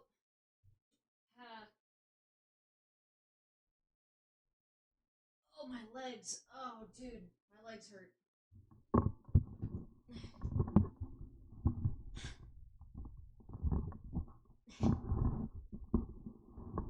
Okay. All right. Okay. Oh, God, my legs hurt now. Oh, curse my ADHD zoomies and not stretching before doing that. Okay. Well, how do y'all feel about having the Stardew Valley soundtrack on while we yap? I could also try to do Kingdom Hearts, but there's a high chance that my voice might be muted during some segments of the VOD. We'll just do Stardew. Let's just do Stardew. Stardew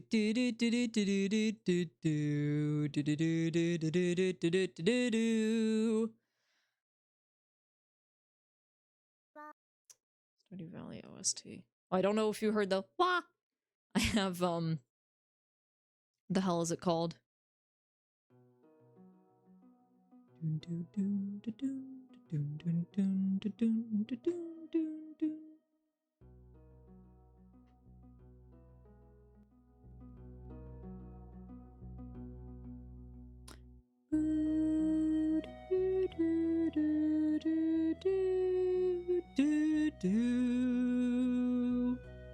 Okay. All right. Great. So, okay, God. So, I apologize. I should have given a trigger warning before we started talking about proshipping and darkshipping. Hold on. Let me move some things around.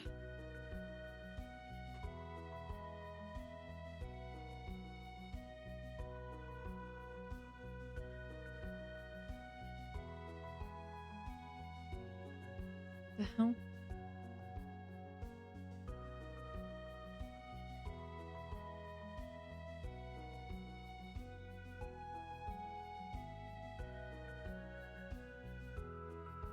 Fuck, why is Arceus hot in this game? Fan game. Okay.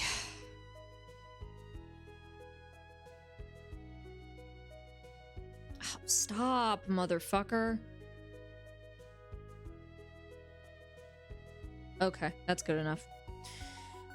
Yeah, I should have given a bit of a trigger warning before talking about this subject. But yeah, when talking about proshipping, we are going to be discussing a lot of really dark subject matter, such as... God, do I even want to try to censor myself in case I put this on YouTube?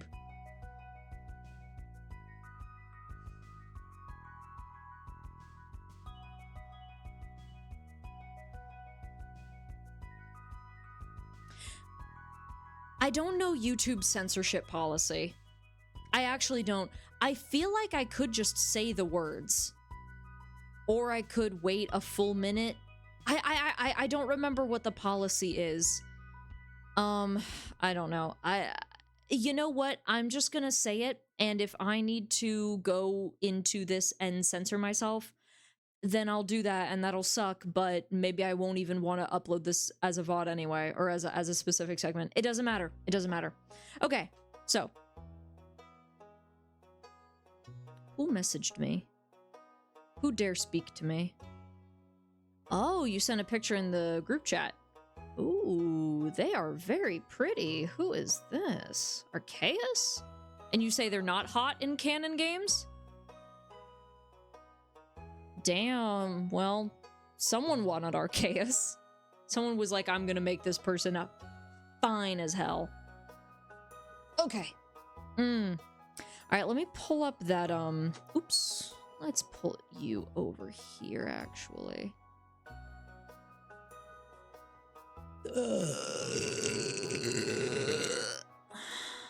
Arceus. Oh, Arceus. That's literally God in Pokemon. Oh, well. Shows how much I fucking know about Pokemon. Fucking Arceus. Arceus. Goodness gracious.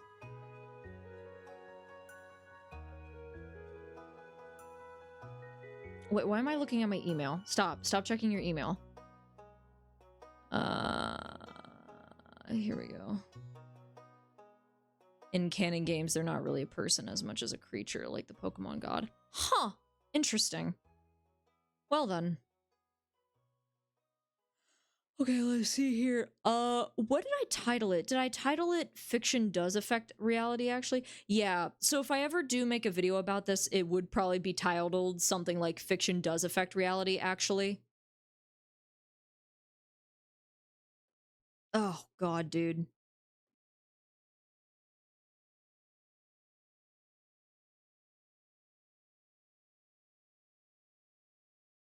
This is not a fucking outline. I feel like I have, like, a lot of my solid thoughts in here. Okay. Okay, let's see here.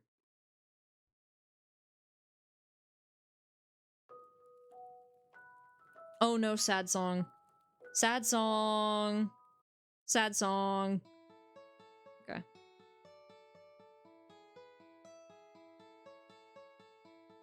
I don't know if the fandom has fully agreed on how to pronounce Arceus. And those people are wrong.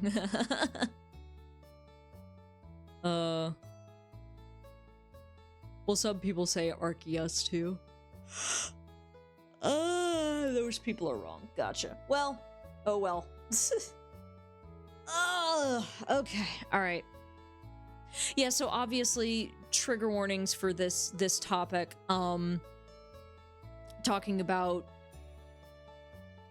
proshipping, darkshipping, which includes subjects such as incest, pedophilia, abuse, and sexual assault. And also discussion of lolicon shit, unfortunately. So there's that. Let's see.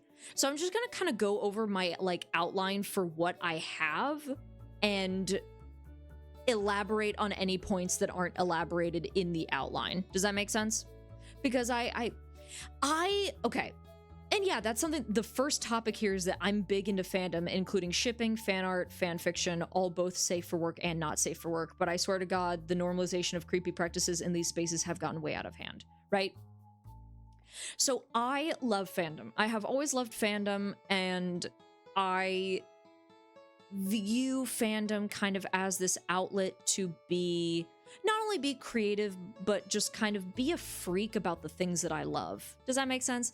I'm, like I've said before, I'm neurodivergent. I have ADHD and autism, and I get very intense hyperfixations. As of the past couple years, they've been character specific, which is interesting. A while ago, it used to just be that, like, I would be hyperfixated on, like, a piece of media or a thing or a specific subject or some event, you know?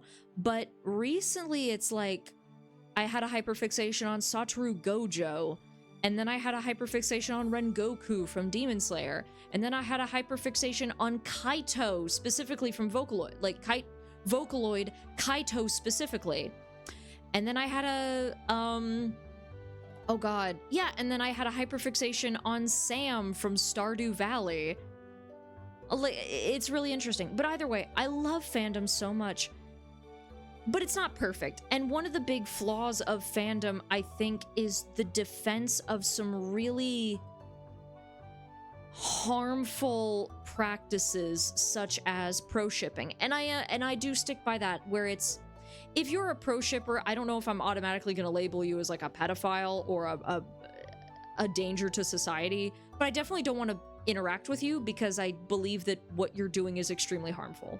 So either like, oh, please stop doing that, or if you're not, then I just don't want to interact with you, you know?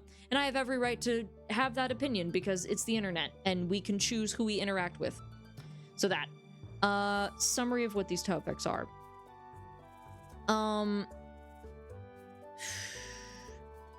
Okay, yeah. So the 4 main points that I kind of go over in this video are pro shipping / dark shipping, loli / shotacon, abusive yaoi and BL, and some dark romance, right?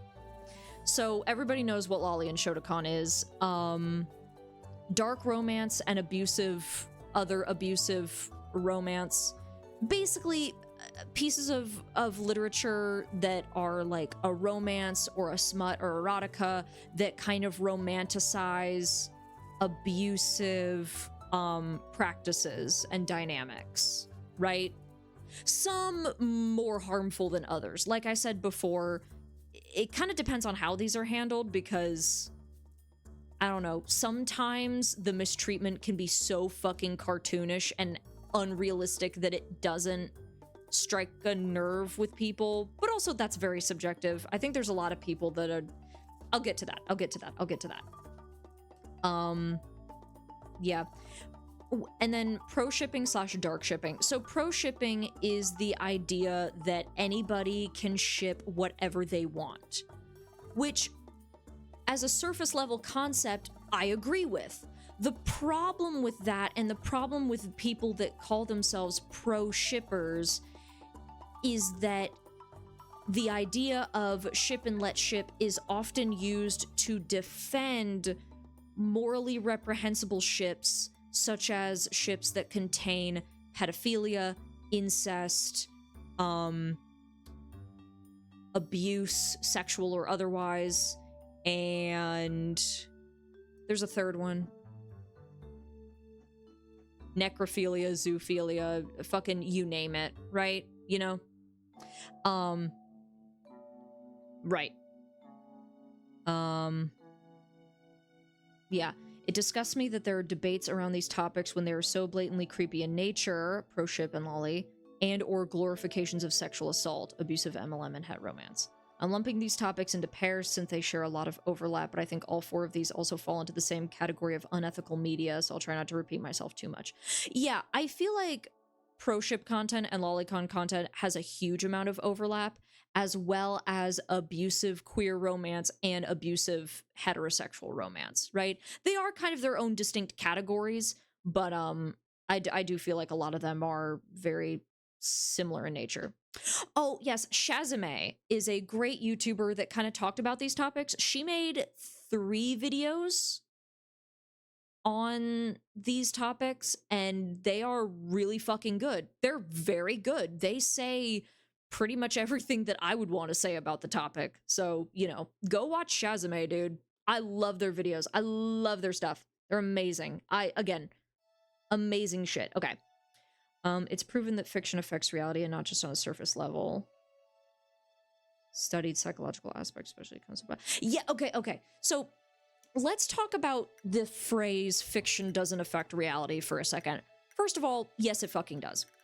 When people use this sentence, they usually try to say that it's like, I'm gonna use Loki as an example, right? Like, oh, you know, no, I'm not gonna use Loki as an example. Who can I use as an example? I don't think I'm gonna use anyone as an example. Fucking,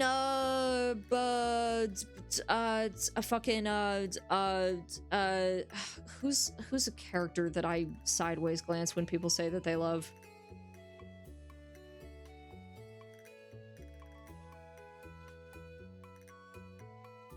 Fuck it, let's use Naoya Zenin as an example. Okay, Naoya, right? Any form of media can affect people in one way or another. Fiction does not. Or, oh wait. fiction or not, I generally do not understand that point. Exactly. When people say that, they're trying to say that it's like, oh, the actions of this character didn't harm real people. Like, again, using Naoya as an example, it's like, oh, guys, it's fine because he's a fictional character who's only misogynistic towards, like, fictional women, so it's fine. First of all, no, it's not. Because the women watching this show still have to be subjected to Naoya's misogynistic beliefs. Kind of without warning, by the way. You never know what the fuck he's gonna say.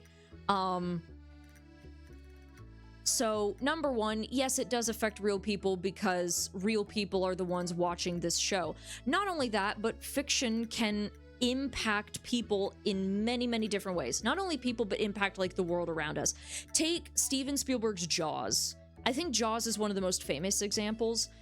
Fear of sharks was not nearly as prevalent as it was before Jaws. And I believe it is a studied thing that after Jaws came out, shark populations dropped because people were hunting sharks because they were afraid of them.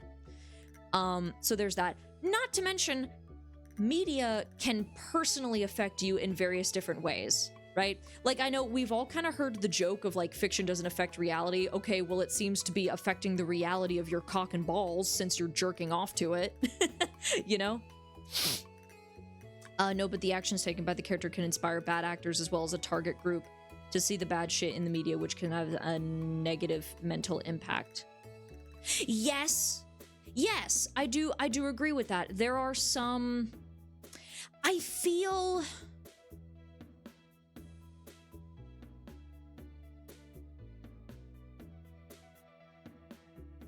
I would need to do a bit more research onto that, but I feel like that...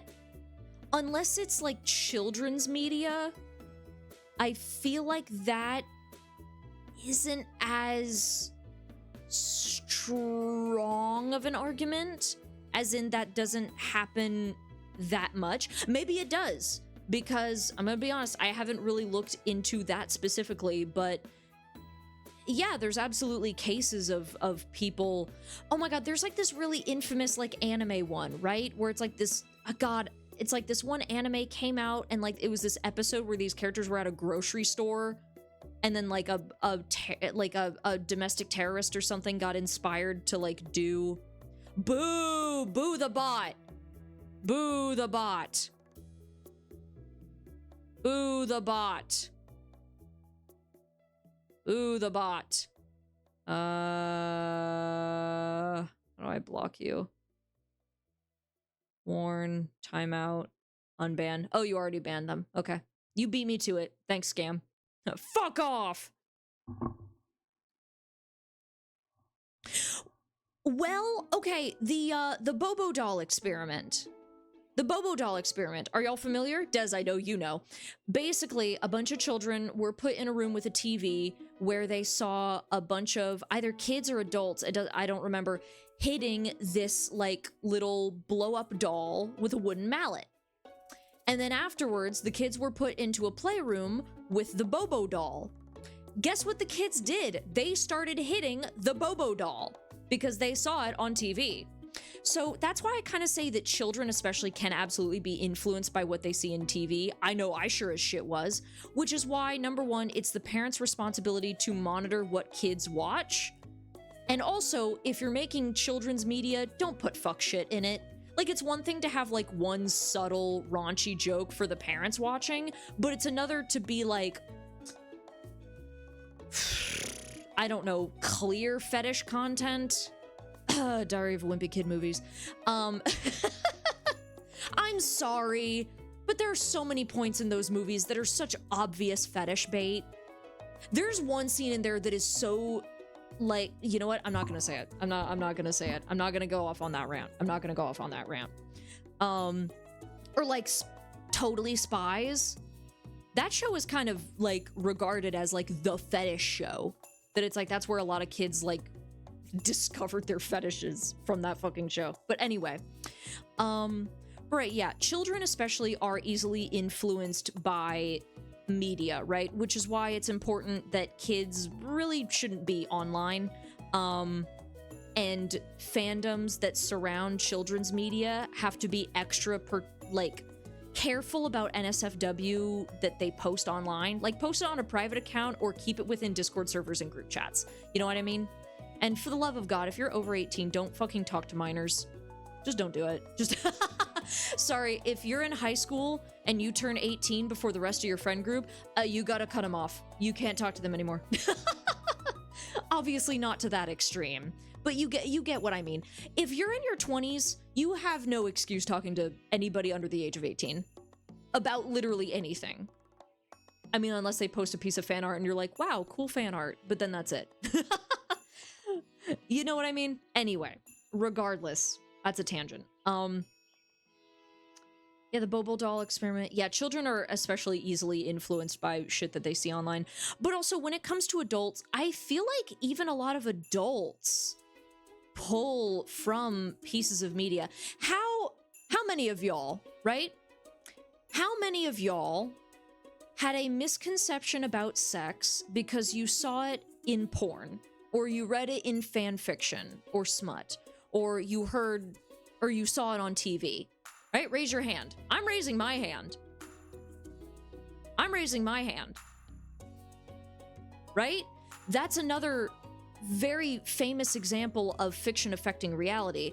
I feel like the less you know about a certain topic, the more likely you are to believe a piece of media when they say that something is a certain way. So, for example, if you don't know what to look out for in abuse dynamics and you watch, or if you read Jinx, we'll just use Jinx as an example since I've actually read like a good 20-something chapters of that one, and I'll get into why.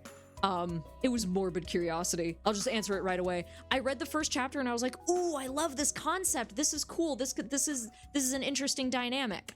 And also the Seme character kind of looks like part 4 Jotaro, who I have a big old crush on. And also the Uke looks vaguely like me, which is to say blonde hair. Which, oh no, oh, reveal, I'm blonde in real life. Oh no, I'm barely blonde. It's more like a light brown at this point. I'm barely blonde anymore. I've lost my blonde card, my blonde privilege. But anyway. Yeah, ever since I hit puberty, my hair has no longer been blonde. I wonder why that is. Maybe it's just because I'm inside a lot. You know, that might actually be part of it. That's a tangent. Anyway, let's say somebody who doesn't know anything about what to look for in abuse. Let's say somebody who isn't too familiar with sexual assault or otherwise abusive relationships, or lacks a lot of relationship experience in general, reads Jinx. They might walk away with a damaged understanding of what a healthy relationship looks like. They may look at Jinx and be like, oh, well, this is romanticized and this is kind of shown as okay within the context of the story. So, oh man, I wonder if this might be like okay in real life.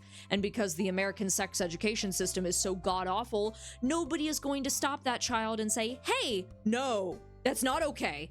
Not even child, an adult. It could be anybody who reads Jinx and walks away with a very harmful understanding. Now, how do you fix this issue? Well, we'll get to that in a second. That's its own segment, right? But I just kind of want to talk about, like, fiction does affect reality. Fiction absolutely affects reality. Yes, the actions of the characters...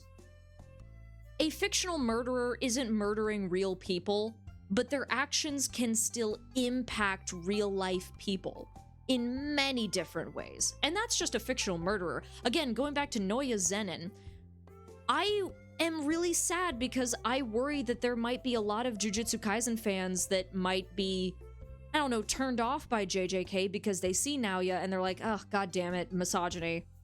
No, I think that's a loose argument because he is an antagonist. Never mind. That's not a good argument. But you get what I'm saying, right?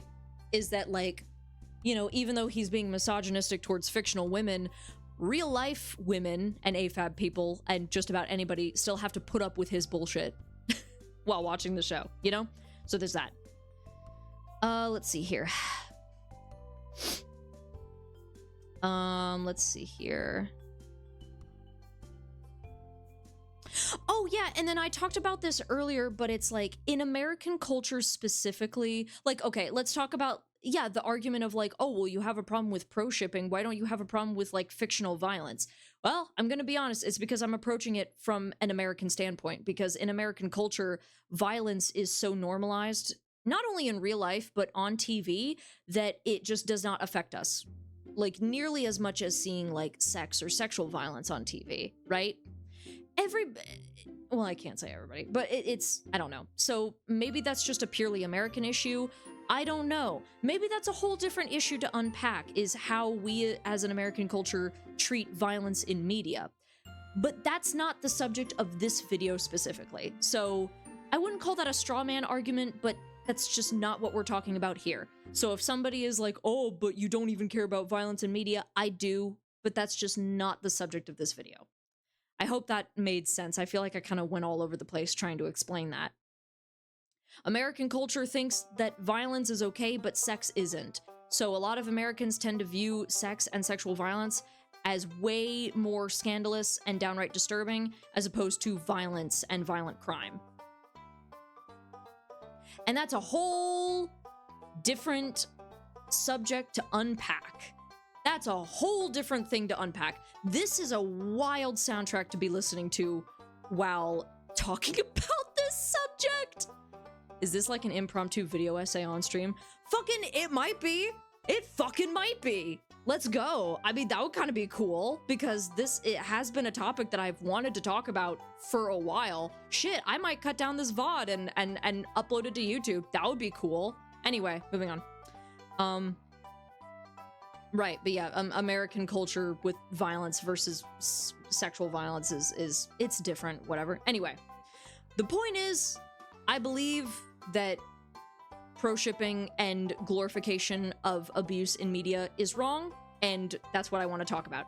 So, segment 1, we're gonna be lumping dark romance and abusive BL/yaoi together, because like I said before, they have a lot of overlap in that it's both glorifying abusive dynamics within relationships. So yeah, further defining the terms. So if you're at all familiar with book talk, you've probably heard the term dark romance. And dark romance, I feel like, can range anywhere from, ooh, he's a bad boy, ooh, no, to like shit like Credence. And if you don't know what Credence is, good. And if you... It's a book of, it's an incest love story. It's just about incest. That's just all you really need to know about it. Anyway. Starting with dark romance. Okay. Yes. Okay. So funky frog bait. Oh, right. Yeah. Sorry. I didn't define abusive yaoi. So, again, take a look at a story like Jinx. Okay. Yeah. Okay. Sorry. Dark romance. Dark romance, from what I've seen, typically tends to be heterosexual, which is fine. No straight people allowed.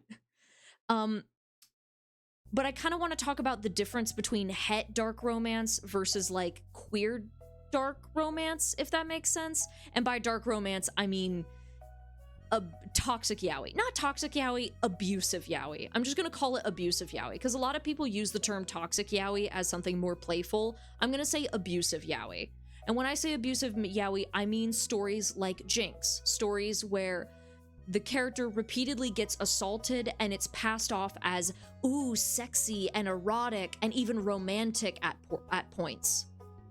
I want you guys to keep in mind, if you have not read Jinx, good, don't read it. All you need to know is that there is a sex scene like every other chapter in this webtoon. The seme asks for consent for the first time in chapter 50. And as someone who has read over 20 chapters of this manhwa out of curiosity, I keep saying out of curiosity, people are gonna think I'm like defending it for something else. I read chapter 1 and I was like, ooh, this is a really cool concept. And then I read chapter 2 and I was like, oh, well, I really don't like the execution. Well, maybe it'll get better. I read chapter 3 and I'm like, oh, well, maybe it'll get better. And I read chapter 4, then 5, then 6, then 7, then 8, then 9, then 10, and I keep going until chapter 20 something, and I'm like, what am I doing? This shit isn't gonna get better. I gotta just drop it. Why am I doing this to myself? That's why I read Jinx. What I'm trying to say, right, is that these characters are having sex every other chapter, and up until, what, chapter 50, it's not consensual. And I can tell you outright, as someone who has read a good 20 chapters of this manhwa, there are so many rape scenes. But they are not treated like rape scenes. They're treated as erotic sex scenes. And I'll get into that. So, right. Funky Frogbait made a really good point when it comes to dark romance. A lot of I feel like a lot of people do dunk on women who read... Full stop. A lot of people like to dunk on women who read, yes. A lot of people like to complain about women who read smut and erotica. And there are some criticisms I agree with, like, yes, I really don't think you should be reading that maybe in, like, a public setting. Because, again, if men aren't able to get away with that, why is it that women are able to get away with that? Because it's like, I think I'm just gonna be, well, I feel like there might be a way to read it in public that's unintrusive. Like, maybe if you read it on your phone and no one's, like, looking over your shoulder. But if you have the book cover and people know what that book cover is, they're gonna know that you're reading smut. You know? You know what? That's a different argument. I don't want to get into that. That's whatever the hell. Regardless, not to say that the book talk girlies aren't devoid of criticism, but I do feel like a lot of what they face is misogyny. I do agree. A lot of dark romance is a safe way for people, especially women, to engage in darker kinks, such as extreme power play, blood play, knife play, gun play, consensual non-consent play, and so on and so forth. And then I'm gonna read from my thing here. However, there are some fantasies that I believe shouldn't be indulged in, even in fictional settings, and instead one should seek help for. Yes, okay, so, right. There's a difference between wanting to explore a CNC kink and then, like, fantasizing about raping someone. Like, actually raping someone. Or being raped. Those are two completely different scenarios. It is totally fine to explore, safely, a CNC kink. That is totally fine, as long as you are doing it safe, sanely, and consensually, which is the whole point of CNC. That's totally fine. Whether you discover that on your own, whether you discover that with a consenting partner / partners, that's totally fine.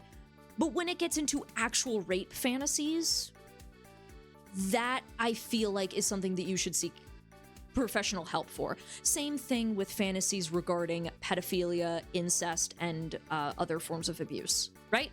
Right. So that's kind of my big gripe when it comes to dark romance, is that it's one thing to fantasize about something in a fictional setting, but if you use it as... How do I describe this?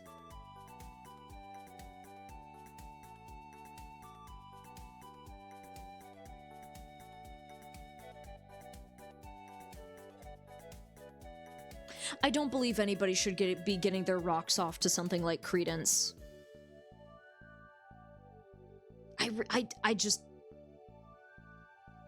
I think that that's very morally reprehensible. Hold on. Y'all are blowing up my DMs.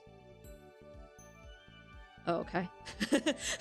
I was half expecting it to be like, Sai, stop talking. Sai, stop talking. You're gonna get doxxed.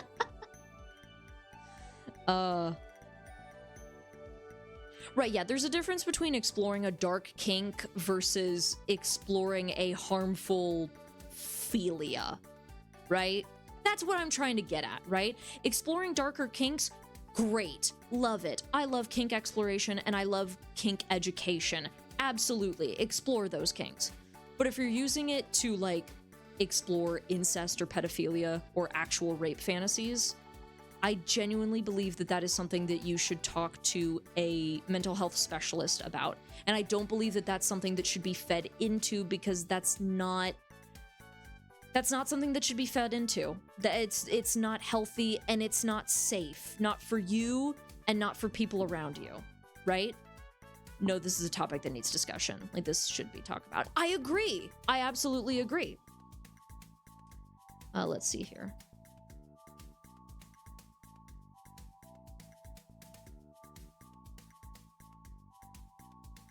Let's see. What's our next point here? It's obvious when a work glorifies incest or pedophilia, but with essay, it can be tricky. For one, there are some things you can get away with in fiction that you just can't in real life, and that limit is different for different people. Oh, and then this kind of goes off of what I was talking about. Okay, I'm just gonna read what I have for the outline, and then I'm gonna, like, break it down. Yeah, for one, there are some things you can get away with in fiction that you just can't in real life, and that limit is different for everybody. For two, for example, CNC exists and is fine. However, I believe there is a difference in an erotica designed to be a CNC kink work and an erotica that just glorifies rape. Yes, that's what I was talking about. There's a difference between exploring a CNC kink versus just glorifying rape. There is. And I'm using CNC as an example, right? But there are also like other extreme power play, right? Obviously, if you're a teacher, don't be fucking your students. But if you're in a BDSM session and it's like, oh no, I got an F on my paper, is there any way you could raise my grade? And that's like two consenting adults doing a BDSM scene, knock yourselves out, you know? If you're a doctor, don't fuck your patients. But also if you're in a BDSM scene and it's like, I gotta describe you a prescription for vitamin D for penis, then that's fine, you know? Again, there's a difference between exploring a kink and then actually glorifying something, right?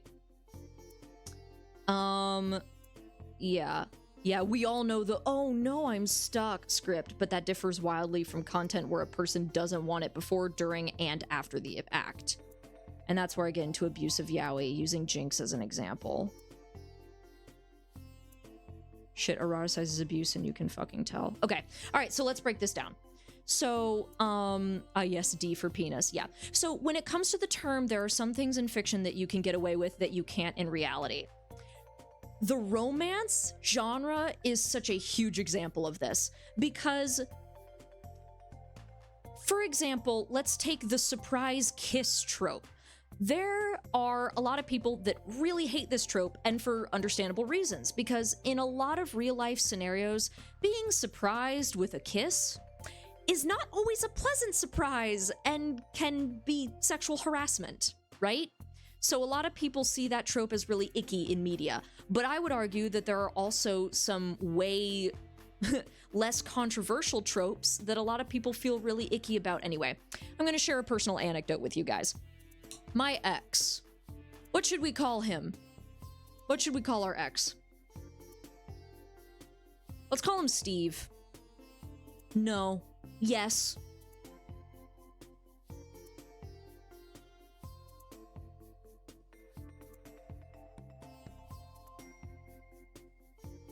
Dickhead? Let's call him Dickhead.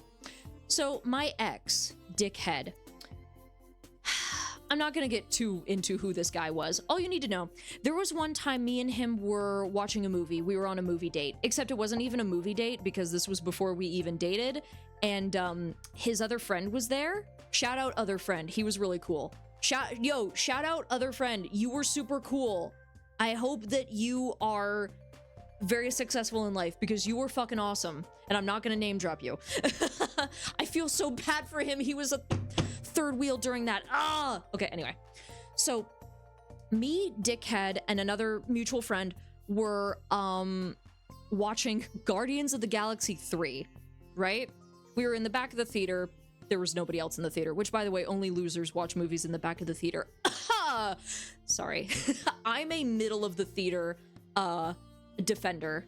No, preacher. I preach middle of the theater. Those are the best seats in the house. Right behind the accessibility row where you have the metal bar. That is the best seat in the house, and I won't argue, I don't care enough about it. But anyway, so me and Dickhead were in the back of the theater.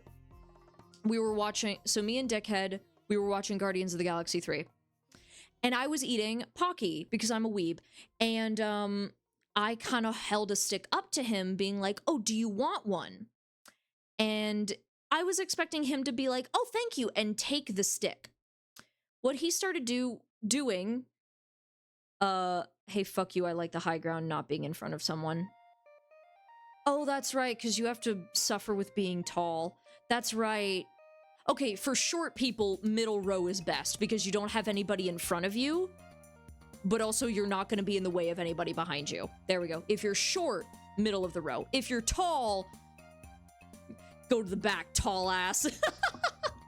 But anyway. Okay. So alright. A little added context. Me and Dickhead were both fans of the anime Sasaki and Miyano. It is still my favorite anime of all time. In one of the episodes, there's a scene where Miyano is like eating a Pocky stick straight from Sasaki's hand. And it's like, ooh, cute, ooh, tension, oh my god. Ooh, like it's whatever. It's supposed to be a gay ass scene, right? So me and Dickhead are watching Guardians of the Galaxy 3, and I'm eating Pocky, and I hand one to him being like, do you want one? And I expect him to take it out of my hands.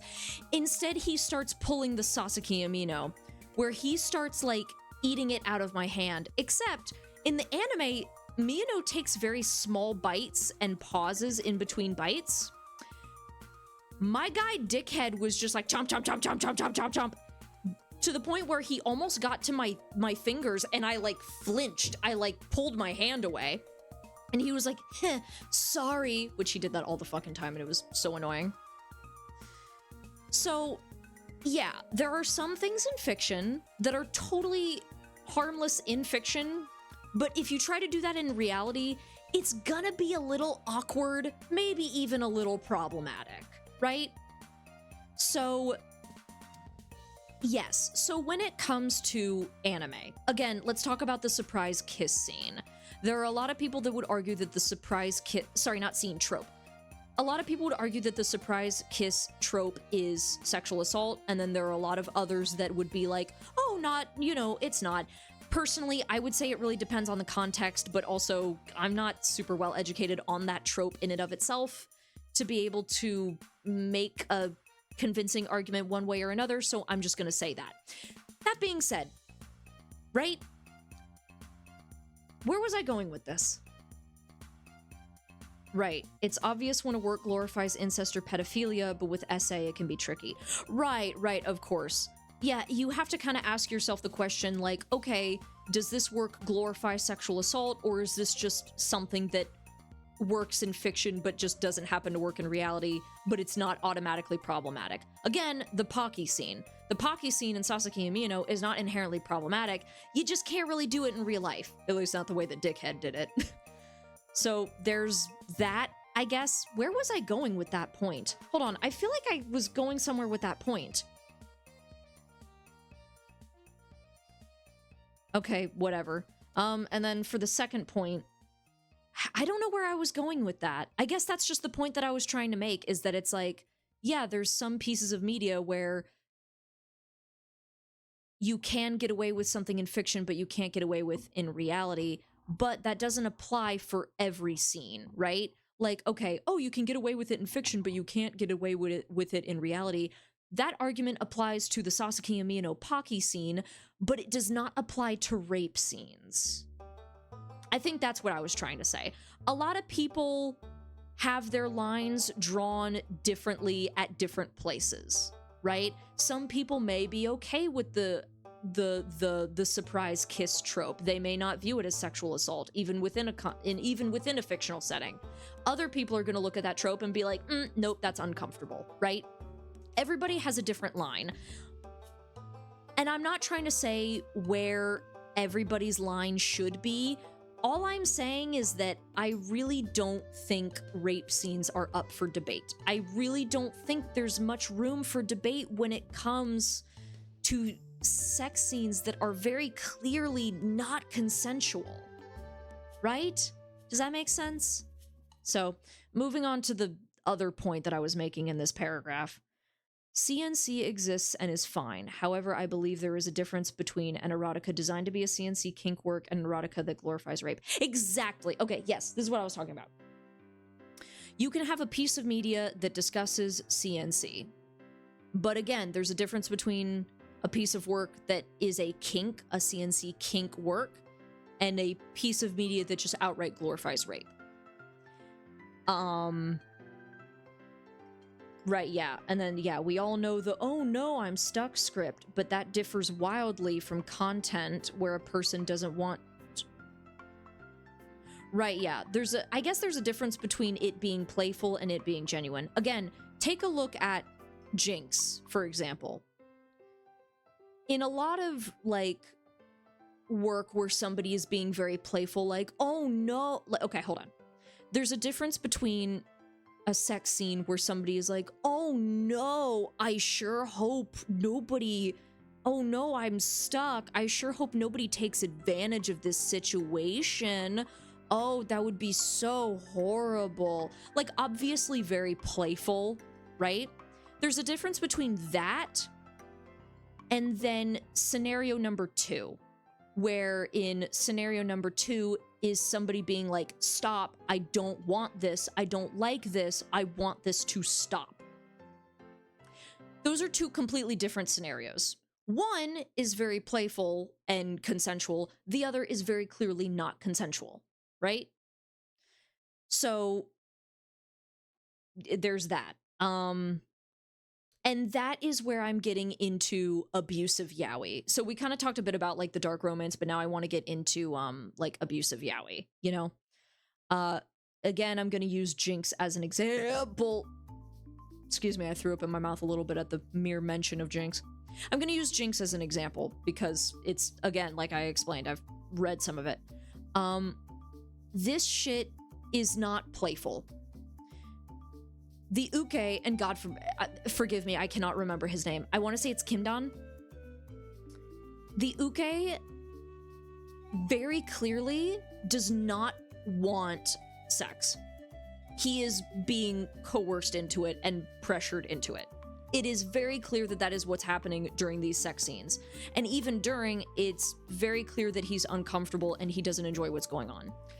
But if you read those scenes, they don't read like a rape scene. They are highly eroticized, and you're meant to find it titillating and, you know, erotic and sexual and like, ooh, fun, you know? But it's a rape scene. So, yeah. Yeah, the way the rape scenes are shown and the way you're meant to root for these characters to get together. Oh yeah, that's a whole other thing. You're supposed to root for these two characters to get together. An abuser and his victim. You're supposed to root for them getting together? That's disgusting. So, yeah. And then, again, let's assume for a second that Jinx is a CNC kink work, right? It's the author comes out and is like, guys, no, I wasn't actually trying to glorify rape. It was designed to be a CNC kink work. Okay, great. So, hold on. Right, yeah, if somebody tries to be like, oh no, it's not glorifying real rape, it's supposed to be like a CNC kink. Okay, cool. Why does nobody acknowledge that then?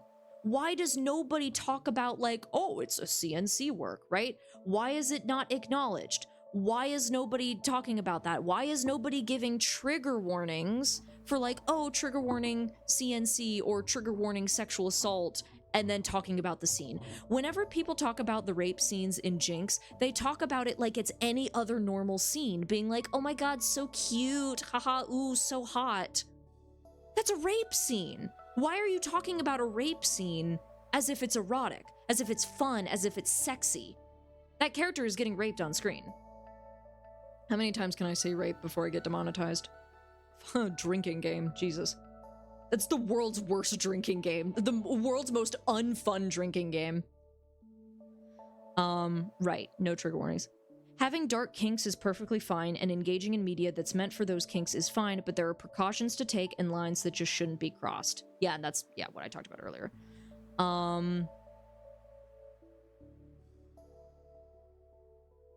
Oh, wait, what is this? I'm gonna touch on the... Oh, okay, I don't know if that's a real thing.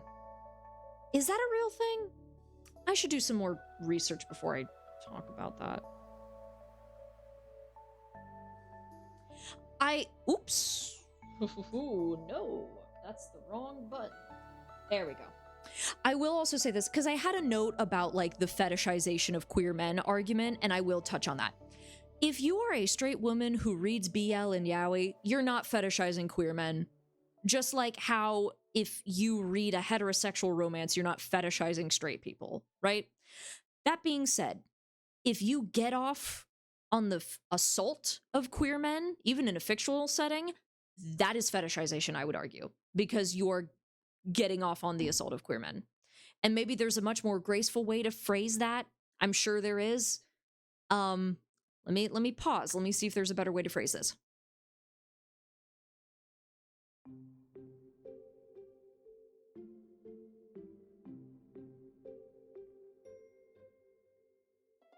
It's not fetishizing queer men to read a queer romance and squee over it, or read a yaoi and find it really hot. I don't believe that that's fetishizing. As a queer man, as a bisexual trans man, I am saying this. I don't believe straight women are inherently fetishizing queer men for reading BL and yaoi. I genuinely don't. But it is fetishizing if you actively engage with and support content that fetishizes abuse of queer men.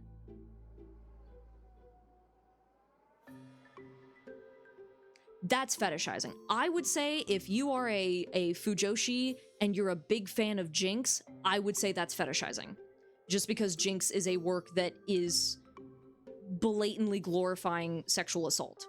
So that's fetishizing. I would say that that's fetishizing. So, great. Okay, and now we're getting on to the more fuck shit. Now we get on to segment 2. Now we move on to segment 2. And segment 2 is fucking painful to talk about, because guess what? We're going to be talking about proshipping / darkshipping and loli / shotacon. So I already discussed what those terms were, what they meant. So,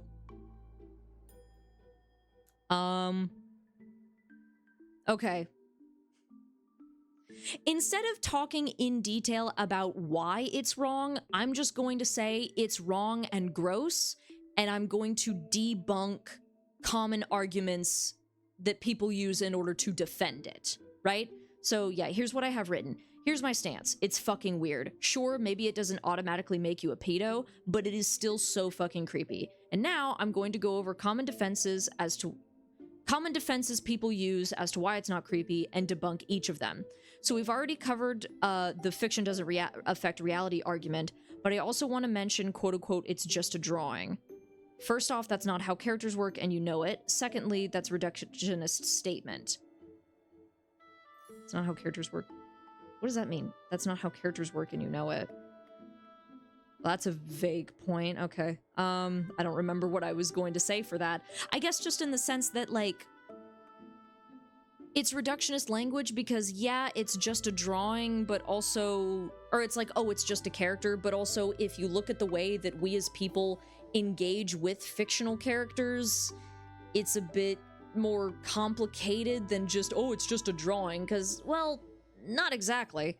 It's a bit more complicated than that. Not to mention, again, yeah, reductionist statement. Money is quote-unquote just paper, or just a piece of plastic, but it still holds economic power. A pride flag and a Nazi flag are both quote-unquote just cloth, but they both carry very different meanings. All in all, bad faith argument. Yeah, it's just a drawing, it's just a bad faith argument.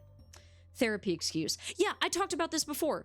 If you, like, okay, I'm not a licensed therapist, so I'm going to approach this argument with two different responses. So a lot of people will say, oh, but I engage with proshipping content because it's therapeutic for me. I have two responses to that. One, assuming that, yes, it is therapeutic, and one assuming that, no, it's not therapeutic. So, one, assuming that it's not therapeutic. I would naturally assume that it's not, because if you are struggling with pedophilic thoughts or incestuous thoughts or abusive impulses, tendencies, why would you engage with pieces of media that normalizes that and makes it seem okay? I feel like that would be counterintuitive. Like, okay, if you, not to compare, yeah, let's not to compare it to murder, but let's compare it to murder. If you struggle with violent tendencies, why would it be therapeutic for you to watch a TV show full of people going, I love killing, killing is the best? Just like, okay, if you're on a diet, why would it be beneficial for you to watch videos of people eating chocolate cake and going, oh, this is so good, everybody should eat chocolate cake. If you're not eating chocolate cake, man, you gotta get in on this. This is so good and awesome, right? I think the diet argument is a bit better. Yeah. If you're on a diet, why would you watch videos of people eating chocolate cake? You know? So, yeah. So that's under the assumption that that argument is bullshit. But let's for a moment pretend that, okay, yeah, making pro-ship content is beneficial for your therapy journey. Stop fucking posting it online. Stop posting that shit online. First of all, not to make the argument of like, oh, think of the children, but also, when you post something online, that's not your private journal. A lot of people are gonna come across that. And depending on, I don't know about that analogy, TBH. Yeah, that may not be the best. But my point still stands. If you're struggling with pedophilic thoughts, why would you watch something that normalizes pedophilia and makes it seem okay and acceptable? Why would you do that? That feels very counterintuitive. But also, I'm not a therapist, so maybe I'm wrong. And in case I am wrong, I'm going into my next point, where stop posting pro-ship content, quote-unquote therapeutic pro-ship content online. And also, when I say pro-ship content, I mean content that very clearly glorifies this type of stuff. It's one thing to make like a vent drawing of your assault. That's one thing, but then to make a comic of like fictional characters getting assaulted and it being seen as like an erotic or a good thing. That's what I mean by pro-ship content. So, yeah. What was I saying? Right, stop posting pro-ship, quote-unquote therapeutic pro-ship content online, because number one, first and foremost, your therapy journey is incredibly personal to you. That really is not something you need to be sharing online. It's one thing to share, hey, this is a tip that my therapist gave me that I'd like to share to you. But you don't need to expose your therapy journal to the internet, and frankly, I don't believe you should. I believe that in the age of the internet where everything is public and everything is, belongs to everyone, it is so important to have something that is yours, that belongs to you, that is private. Privacy is really sacred nowadays. So don't just stop. And then additionally, you don't know who this content could also harm. Even if you tag it and you intend for it to be for an audience of fellow pro-ship therapy participants, that could still end up on the feed of someone that can be very like triggered by that. So I guess at that point, just pump it full of trigger warnings and like spoiler tag the image or something. But also I don't know, when it comes to pro-shipping that involves characters who are minors, for the love of God, stop posting child porn. And I don't want to hear the argument of like, oh, well, it's fictional, so it's not technically. It is erotic images of a child character. It is child porn. Stop fucking drawing it. Stop fucking putting it online. You just I'm gonna be nice. Stop putting that shit online. Just stop putting that shit online. It is doing no one any good. If you're gonna draw that shit for your own quote-unquote therapy journey, fucking keep it to yourself. Nobody needs to see that shit. And people being exposed to that shit is the very reason that they're gonna need to go to therapy in the first place. Jesus Christ. Okay, so there's the therapy excuse. Yeah, here it is. Yeah, okay. Yeah, okay. Therapy excuse where they manage this stuff, engage this stuff for trauma coping mechanisms. I'm gonna make 2 answers, one under the assumption. Number 1, the assumption that it's bullshit. If you struggle with pedophilia, whatever, I really don't see how engaging or making media that says that these topics are fine is beneficial to your recovery. To me, it would seem like it would have the opposite effect by further normalizing these topics. Number 2, assuming that quote-unquote pro-ship therapy is valid. I hear the defense that this kind of content can work as exposure therapy for victims. If this is true, that's great and all, but stop fucking posting it online, especially without tags or in spaces where it's easily accessible. Therapeutic or not, you're still posting unethical content online, including straight up CP. Your therapy is a private journey, and if you struggle to not publish every little detail online, you should tell your therapist about it. Yeah, great. I agree with the point, but... Oh! Counterpoint? Argument? Well, not counterpoint, but... Yeah, because, Des, I know you know a lot more about psychology than I do. This point is a bit messy because, like I said, I'm not a licensed therapist. That's why I kind of have, like, 2 responses where it's like, okay, assuming that it is ethical, stop putting it online, you're gonna hurt people. And assuming that it's not ethical, this is why I believe that it's not ethical, you know? Or maybe not ethical is the right word, but, like, therapeutic? I guess ethical. Ethical works. Beneficial to your therapy journey. I don't believe that the therapy excuse is a valid excuse. I truly don't. But I'm not a licensed therapist, so if it is, cool. Just stop fucking posting that shit online. It doesn't need to be online, especially CP.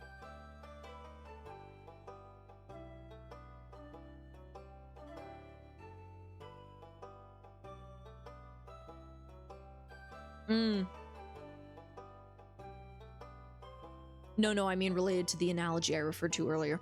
Oh, gotcha. Yeah. Yeah, that analogy was kind of messy. It's not exact, you know? It's not a good analogy. I think if I post this on YouTube or whatever, I'll probably cut that out. We'll figure it out. God, I've been talking about this for a hot minute. I have a lot of thoughts. Okay. Oh, God, okay. Okay, next up is the fucking... Oh my god, I hate this one so much. I mean, I hate all of this so much, but this one pisses me off so much. Okay. I'm just gonna read this word for word, and then I'm gonna go back and, like, elaborate or whatever. I'm just gonna read what I have written word for word. Okay. Next is the excuse that because a character doesn't look, sound, or act like they're a minor, it's okay to sexualize them. I saw this one video where a guy said a character's coding mattered more than their actual age, and I disagree. I think both matter. True, it doesn't matter that a character is 3000 if she looks, sounds, and acts 6, but I don't think sexualizing a minor character because they're quote-unquote adult-coded is valid either. And in fact, I think that that's so fucking weird, man. That's right, because he's... Motherfucker. I'm not gonna call this person out by name because, number one, I don't even remember their handle. All I'm gonna say, in their video, he talked about how, like, sexualizing Raven from Teen Titans... Pause. Teen Titans. He said that it was okay to sexualize Raven. He said that it was okay to sexualize Raven from Teen Titans because she was quote-unquote adult-coded. Motherfucker, teen is in the goddamn name of the show.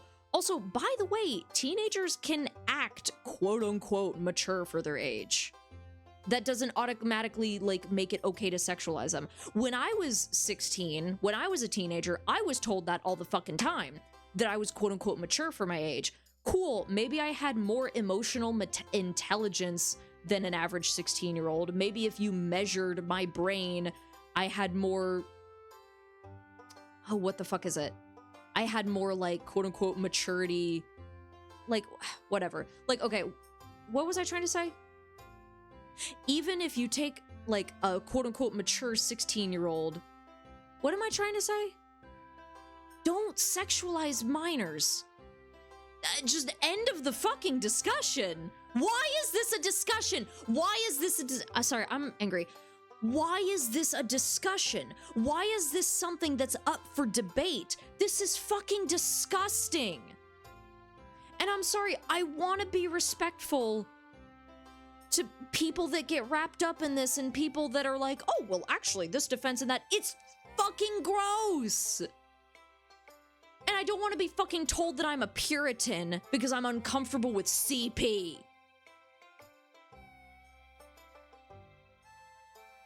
Let's just move on with the fucking thing. Also, what the fuck adult Raven exists in other media? Literally! If you love the character so much and you want to goon it to her, fucking choose the adult version. My god. Okay, anyway. Even then, okay. This one actually might be more of a personal opinion, personal preference. If you have a piece of media where a character is a minor for the majority of a piece of media, I still kind of feel weird about, like, showing an adult version of that character in, like, a sexual context. Like, okay, let's say Sora from Kingdom Hearts. Let's say in Kingdom Hearts 4, so much time has passed that, time skip, now he's, like, 18 or 19. I would still be so fucking uncomfortable if there was a scene in Kingdom Hearts 4 where he was sexualized.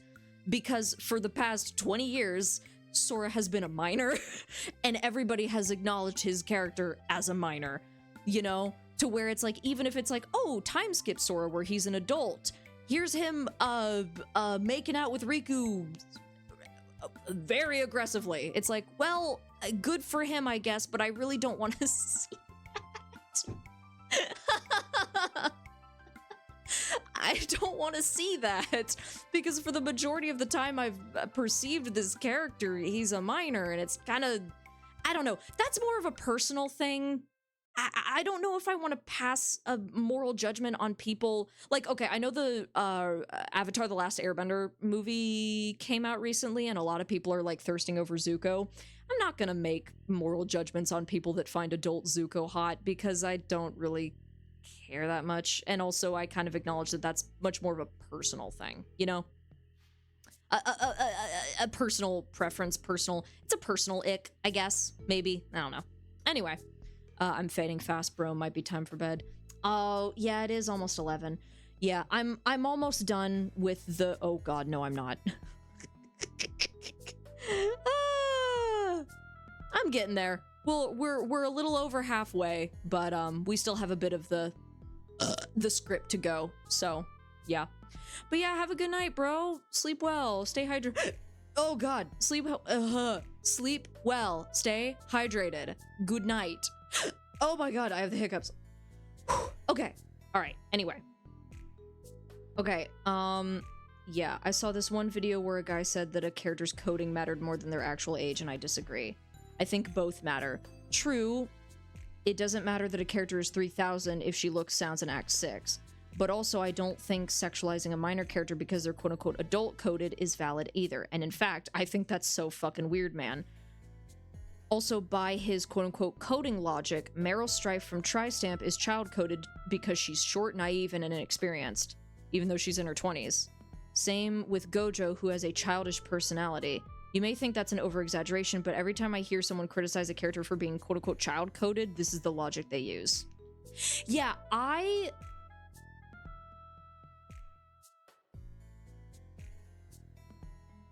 Right, yeah. Everybody knows the fucking, like, 3,000-year-old loli excuse. That shit's gross. It's weird. If it quacks like a duck, looks like a duck, acts like a duck, it's a fucking duck, right? If you have a child character that is very clearly meant to be a child, but you just slap 3,000 on as her age, it's still gross. It's still gross to sexualize her. I'm sorry. It's still gross. It's still fucking gross, right?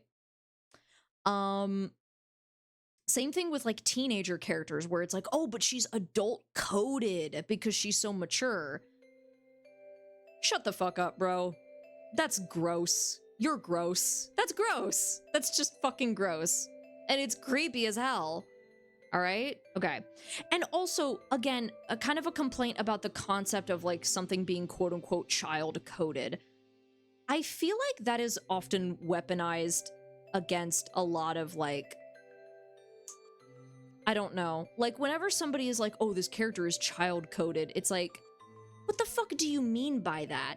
First of all, no, they're just short and maybe a little inexperienced and naive about certain subjects. Take Meryl Streep, for example. She's very short, and in season 1 of Trigun Stampede, like a huge part of her arc is that she's inexperienced. She is kind of going into this world blind. And Roberto is the one kind of mentoring her. But also, she's clearly an adult because of, number one, various actions throughout the show, but also like her whole thing being that she's like a fresh graduate from like a college. I think Meryl is, if you look at her like information sheet, she's like explicitly like 24. She's a college graduate. Motherfucker has a degree. That's an adult. She drinks beer right along with Roberto, right? She is an adult character. But because she has specific traits that are sometimes associated, because she has traits that are associated with children, all of a sudden she's child coded or whatever. And I'm not saying that anybody out here is actually saying that Meryl Streep is child coded, but it's the same fucking logic that people use. Also, again, Satoru Gojo has such an incredibly childish personality, right? You could totally make the argument that, like, oh, he's child-coded, right? But nobody wants to fucking say that because look at him. Look at Gojo. Ugh. So, yeah. On that note, if you're gonna make a sexualized character, just make them an adult. And if you want your character to be a minor, don't fucking sexualize them. And no, just because a character has a big chest doesn't automatically equal sexualization. Flat-chested characters can be sexualized too. It just depends on how you go about writing/drawing them.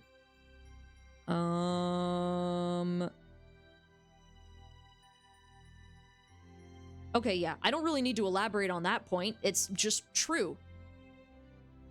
You can have a character have a big chest, and that doesn't automatically mean that they're sexualized. You can also have a character with a small chest that's hypersexualized, right? That sort of thing. Anyway. And finally, there's the censorship argument. The idea that if we censor problematic content, what's to stop us from censoring harmless kink content? First off, I hate a lot of slippery slope arguments because most of the time I feel like there's a wall you can't slide past. What? Hold on. Oh, okay. Nope. I get it. I get what I'm saying. Okay. All right. Let's start this over. So yeah, this is on to the next paragraph. And finally, there's the censorship argument. The idea that if we censor problematic content, what's to stop us from censoring harmless kink content? First of all, I hate a lot of slippery slope arguments because most of the time I feel like there's a wall you can't slide past. Take the gay marriage quote-unquote slippery slope argument. The wall is consent. With this slippery slope, the wall is the wait. Oh, okay. When it comes to the anti-pro-shipping slippery slope, the wall is that the idea... Wait, the wall is the idea that the only thing that shouldn't be tolerated is intolerance. Asking people to stop posting CP isn't pro-censorship. Just like asking someone to stop calling you slurs isn't anti-free speech, you dumb fucks. That was in the script. No, but I agree. I don't agree with a lot of slippery slope arguments because, again, there's... Asking someone to not... I wrote it as exact as I could. Asking someone to stop posting and supporting CP is not pro-censorship. Like in the same way that asking someone to stop using slurs isn't anti-free speech. You dumb fucks. It's another bad faith argument. Let's see. Okay. I will say I agree that the quote-unquote think of the children argument is a weak one. I'm not responsible for a child's actions online, I'm not their parent. That being said, there's a big difference between making content that might be discovered by minors and putting that content directly in front of minors. Take the TMNT fandom for example, which last time I was in it was made up primarily of middle and high schoolers.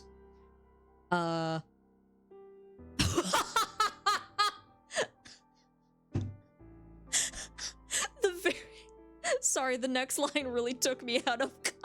really took me... okay.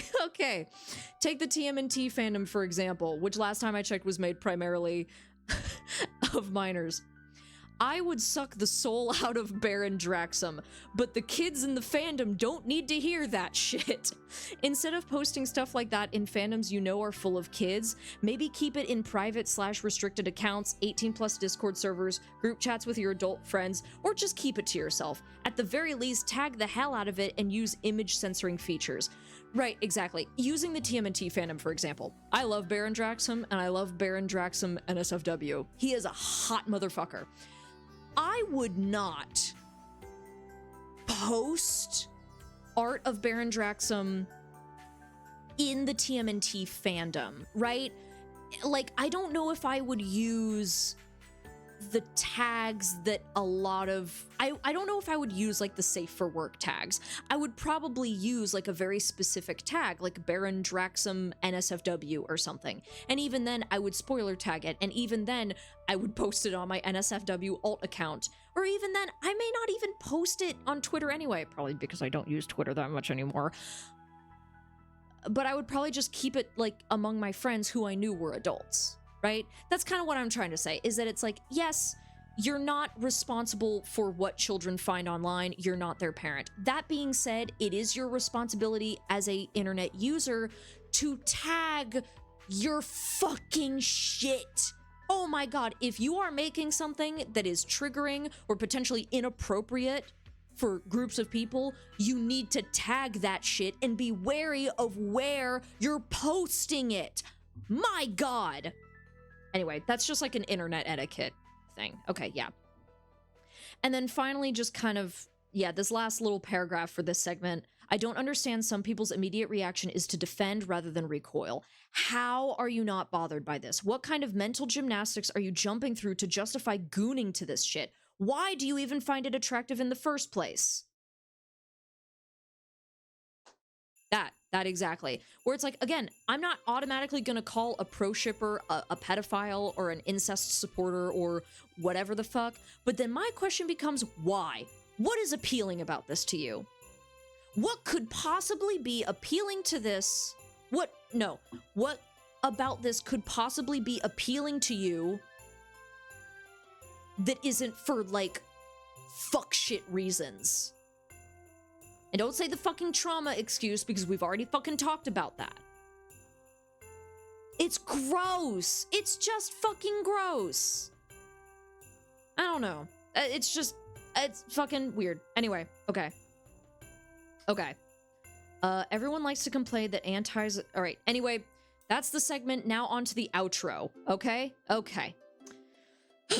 Everyone likes to complain that antis are the weird pushy ones, but my experience with IRL pro shippers have been really fucking weird. Oh god. Okay, no, I gotta talk about that. So I have real life IRL experience. I'll get to that in just a second. I got jumped on Twitter once because I said shipping Vash and Knives was weird since they're twins. Man, for guys who yap about minding your own business, you sure don't practice what you preach, huh? And I understand these isolated incidents don't represent the entire community, but I won't lie, I have never once interacted with a decent pro shipper, shotacon, or fan of abusive romance, online or IRL. Toss that in with the countless stories of people being groomed by these types of people, and what fucking else am I supposed to think? And don't say I came into it with a negative attitude. The real life people that were pro shippers and were weird to me were my best friends for years. So let's talk about these best friends. I'm gonna call them, A and L. So A was my best friend for a good period of time, and he was, a pro shipper. And I didn't know that he was. I didn't even know that pro shipping was a thing. Like, this was back in high school. I had no idea this was even, like, a thing, right? All right. Well, like, okay, I knew that it was a thing. I knew that people shipped this, but I didn't know that it was, like, an accepted thing. I thought everybody just kind of knew that these people were freaks, you know? So, and yeah, I'll say it, freaks. Y'all are some fucking freaks, and I don't mean that in a good way. Y'all are weird as hell, and not in a good way. Oh, this dickhead. Yeah. So A There was one time after class where he was like, oh, he said something about a fictional character and being like, haha, I want to breed him. And I was like, ooh, show the character. And he showed it to me. It was Kagamine Len. Kagamine Len, who canonically is 14. And I know what you're thinking. Oh, but, you know, he's a Vocaloid, so a lot of people characterize him as different ages, right? Well, sure, true, but the art that he showed me, it was so clearly it was so clearly Len as, like, a preteen. Not preteen. What age is preteen? 12 and under? Youngin, teenager. A youngster. One of them youths. And it was very clearly, and I kind of said, and maybe it was just a chibi art style, I don't fucking know. It was Kagamine Len. He looked like a fucking baby. And I looked at A and I was like, oh, he looks kind of young. And he popped off at me being like, you think real children look like that? I'm like, no, obviously not, but fictional children look like that. And the way that I've seen children, he looks really young. And he argued with me for like an hour being like, oh God, what all did he even say? He pulled out this one character. What's that one anime with like the really short girl with like the huge tits? I mean me. I'm a short guy with huge tits. But anyway, he showed me her art and he was like, does this look like a child? And I'm like, I mean, it's very clearly meant to, it's very clear. No, she has a huge rack, but also the way that she's drawn does kind of make her look like a child. She doesn't look like an adult. If you tell me she's an adult, sure, I'll believe it, but she doesn't fucking look it. So yeah, I think people have a right to be uncomfortable with it. And he was so mad at me for that. So there was A, right? And then we have L.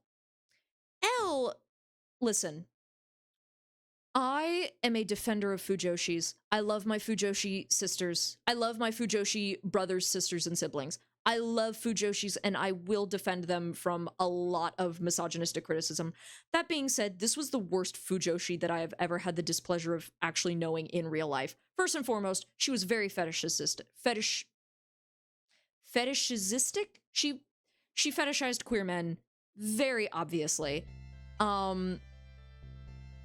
First of all, she was the type of Fujoshi who believed that killing stalking was a BL. Second of all, there was one time we were on a road trip and fucking Mask by Dream came on and she did not skip. She listened to it and I was like, oh, you like the song? She's like, yeah, whatever. It's like, okay. Third of all, there was one time when I had just recently come out as trans Mask, and I was talking about my trans character headcanons, and I said that I thought that Kaito might be trans Mask because I liked him, and I trans man. She gasped, looked at me, and said, oh, so he has a pussy? To a trans man that had recently come out to her. And by the way, she did not fucking respect my name or pronouns. Despite being a quote-unquote ally, despite being quote-unquote like gay herself, not quote-unquote, I think she was gay. But despite being, you know, queer herself, transphobic and weird as fuck. There was one time we were hanging out. She showed me a picture, fan art of Bakugo from My Hero Academia shirtless. And she was like, oh my God, isn't he so hot? Mind you, she was 19 at the time. She was 19. She was an adult. And I looked at Bakugo and I was like, oh, like, isn't he like a minor in the show? Isn't he like 15 or 16? She popped off at me. And you're never going to believe the logic that she used. Her logic, right, was that because Deku was narrating the show from the future, then that meant that Bakugo technically wasn't a teenager, he was an adult, so it was okay to sexualize him. Yeah, sure, he's an adult in the fucking epilogue, in the quote-unquote present tense, but throughout the majority of the story, you're seeing him as a minor. That is assumably fan art of him as a minor. And if it was fan art of him as an adult, that's all she had to say, was that it's like, oh, no, this is him, like, after the time skip, he's an adult in this image. That's all she had to say. So, yeah, these two were my best friends for a really long time. So before anyone comes for me being like, oh, you're just close-minded about pro-shipping, you've never actually met pro-shippers, believe me, I was intimately familiar with quite a few of them. I say quite a few, too. And again, I recognize that one or two people does not represent an entire community, but I have not once had a good experience with pro-shippers. And I say that even though these two were my best friends. I mean, I haven't had a good experience with them in regards to pro-shipping content, right? I'm sure that there's common ground that we can, you know, get along on that doesn't have to do with pro-shipping. Me and Michael. Whoops.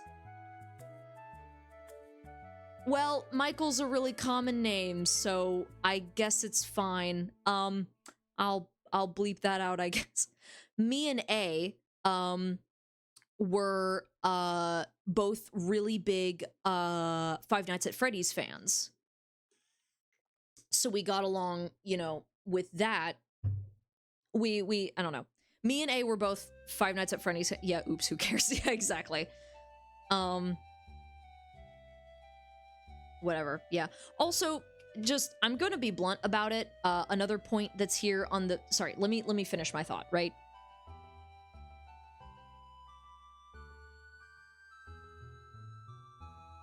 I think I finished my thought. I've had plenty of personal experience with pro-shippers, and yes, I understand that I have not met every pro-shipper, but I'm gonna be honest, every single time I have interacted with this community, it has been nothing but awful shit. So, there. Also, can I be real? Why am I the weird one for being uncomfortable with SA, incest, and pedophilia? Why is this a thing that's defended? Why? Why am I the weird one for being uncomfortable with these subjects being glorified in fiction and by fandom? Why am I the weird one?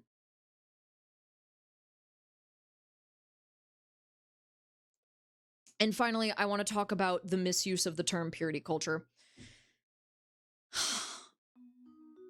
A lot of people look at people that are anti-pro-shipping, dark-shipping, lolicon, shotacon, dark romance, whatever the fuck, abusive yaoi, and label them as, like, Puritans and be like, oh my god, it's just purity culture.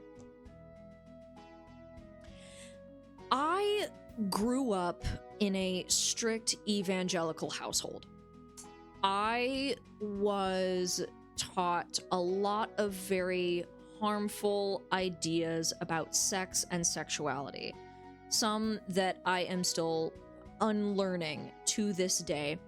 For the longest time, I really, really struggled with my sexuality. And I don't just mean in a queer sense of that I struggled with being bisexual. I mean that I struggled... excuse me. I struggled with my sexuality in the sense that I struggled with the fact that I had a libido. Because I was taught that that was not okay, that that was not normal, that I was not supposed to feel these things, and these feelings were supposed to be repressed and locked deep down away because they were sinful.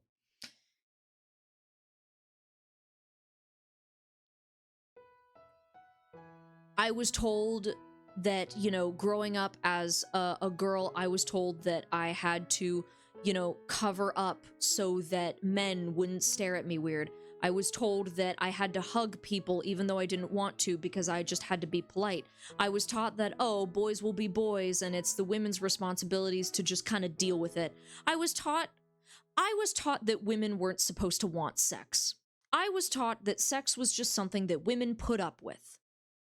I didn't know that sex was supposed to be pleasurable for women until I was, what, 13, 14?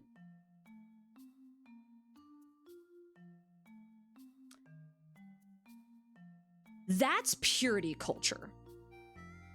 is the complete restriction of sex and sexuality.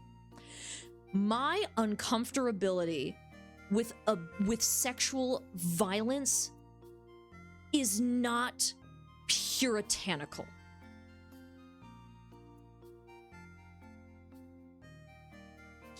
And every time somebody makes that argument that it's like, oh my God, you know, you're just, you know, people are so Puritan nowadays about like pro-shipping or whatever, I want to bite this mic and scream into it again. It makes my blood boil. So, yeah, there's that, I guess. So, yeah. I'm not a fucking Puritan, I just don't want to see child porn on my feed. And if that makes me some kind of freak, then so be it. Because it continues to baffle me how people are okay with this. It continues to absolutely shock and disgust me how okay with this kind of stuff with how okay people are about this kind of stuff. It shocks me to my core. And it's the big, this is my biggest problem with fandom. I have a lot of other like smaller issues of like, you know, shipping wars are really dumb. Everybody should be able to, you know, have their own headcanons, and people should stop stepping on each other's toes. It's like, oh, well, that's not canon. Who fucking cares? You know, people need to learn how to have fun again. People need to learn how to tag their stuff. People need to, you know, go back to learning basic internet etiquette. Those are minor gripes. Pro-shipping / darkshipping, loli shotacon, and abusive yaoi / some dark romance is a plague on fandom. It is a plague. It's a plague. And I'm disgusted by it. So, yeah. So, how do you deal with these types of people? How do you deal with pro-shipper, dark shippers, loli / shotacons, abusive romance enjoyers, supporters? How do you deal with these types of people? Well, I'm gonna sound like a grandpa, I'm gonna sound like an old man, but truly, there is so much power in just blocking somebody. I'm gonna tell y'all something. I used to be very big into the Teenage Mutant Ninja Turtle fandom. And back in 2022, that fandom had a huge, huge problem with, first of all, pro-shipping. Oh my God, it was everywhere. Oh my God, it was, oh, Jesus Christ. But anyway, it had a huge problem with not only that, but a huge culture of, like, everybody needed a call out. If you discovered a pro-shipper artist, you had to call them out immediately, tag everybody you know, and make something. You'd make a post.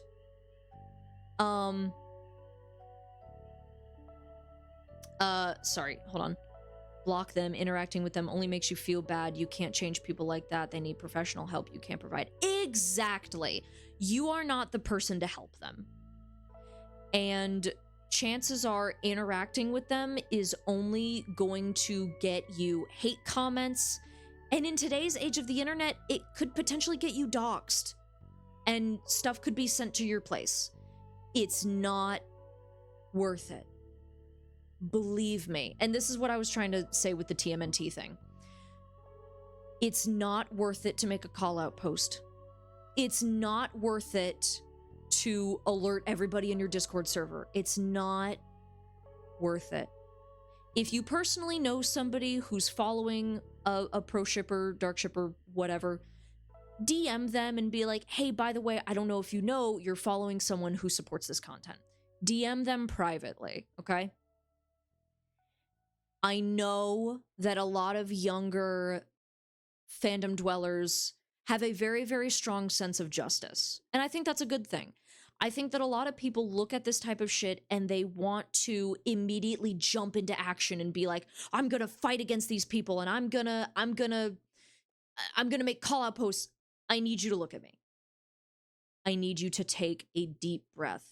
And I need you to understand that your safety is the #1 priority when it comes to these issues. It is not safe nor productive to make call out post after call out post after call out post after call out post.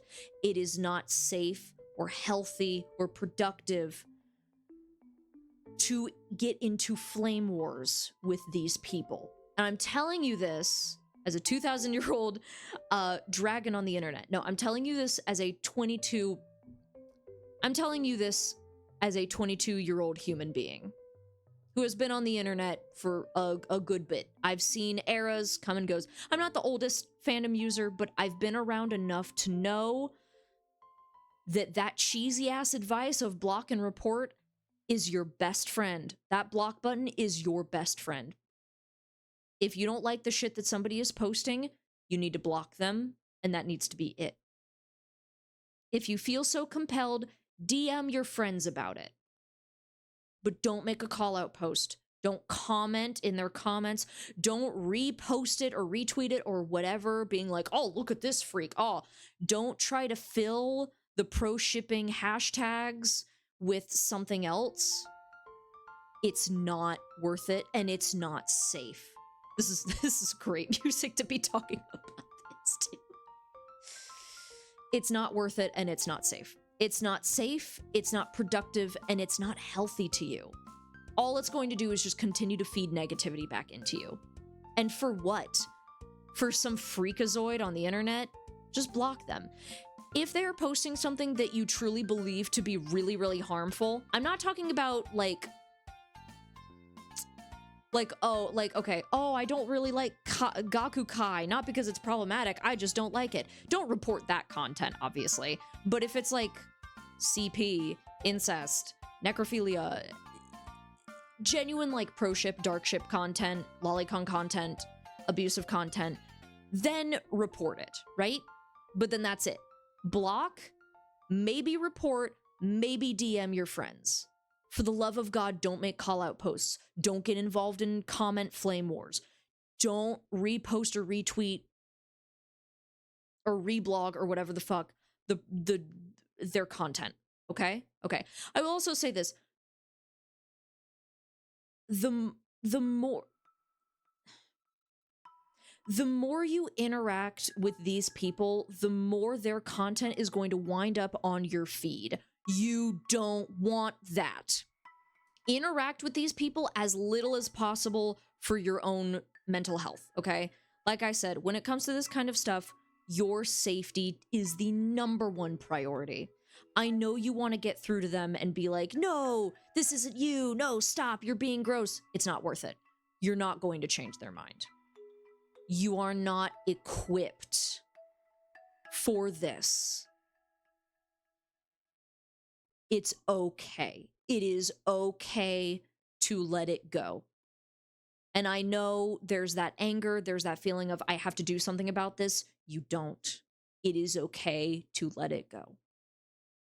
It is okay to block and report. You're not a coward. You're not running away. You're not losing a fight. You're not proving them right.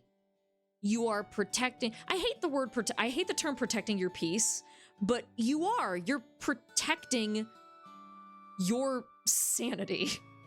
And that is the #1 priority when it comes to dealing with these types of people. Prioritize your safety. Physical safety, mental safety, emotional safety. Protect yourself. Okay? Okay. I love you. Drink water. I'm proud of you. Make sure you get plenty of sleep. Make sure you're eating. Make sure you're eating. Ooh. Yeah. Yeah. Genuine smiley face this time. So, that's it. That's my pro shipping rant. My God. Phew. Oy vey. Okay. Wow. I'm so curious to see how long this was. This is probably going to end up being like a really long video. Man, and I'm already working on making a video of talking about my Barbie rant. God. Okay, well. I'm gonna be busy. I'ma be busy. All right. So, that's it. Yeah. All right. Yeah. Thank you. I'm just gonna add like a thank you so much for watching, just in case I do turn this into a whatever. Oops. Sad song. Where am I? Alex's keepsake. Oh hell yeah, band practice. Yay, we're getting to Sam's. But yeah. Thank you so much for watching. God, I don't even know how to do an outro. I don't even know how to really close this. I guess that was my outro, is just being like, take care of yourself. Just take care of yourself. So, yeah. Alright, that's it. See ya.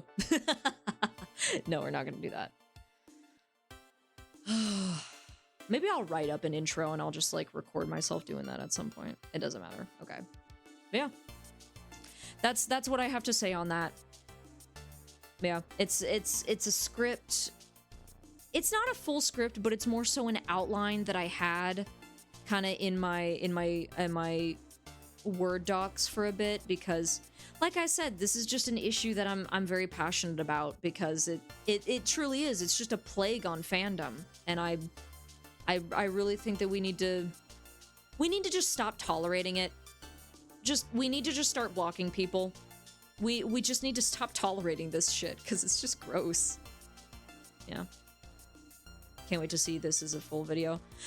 I'm kind of excited to get to work on it. Right now I'm working on like editing down my Barbie rant from that other thing, but yeah. Slay. All right. Well, it's 11:40. Oh shit, I was gonna write tonight. Uh-oh. Okay, well, I'm gonna go ahead and go to bed. Thank you guys so much for listening to me rant. God damn, I'm kind of glad that we sat down and ranted. What the hell was that? I skipped like a record. Whoa, I got stuck. That was weird. Yeah, it's bedtime then. Good night. Yeah, good night, y'all. Thank you so much for watching. Can't wait to get this out as a video, and can't wait for the onslaught of pro shipper hate comments, because I know they're gonna be there. Am2, this is an important topic. I can't wait for the comments of people being like, it's not that deep, it's not that serious, bro. It really is, because people use this shit to groom people. It really is that serious. It really is that serious. It really is that serious.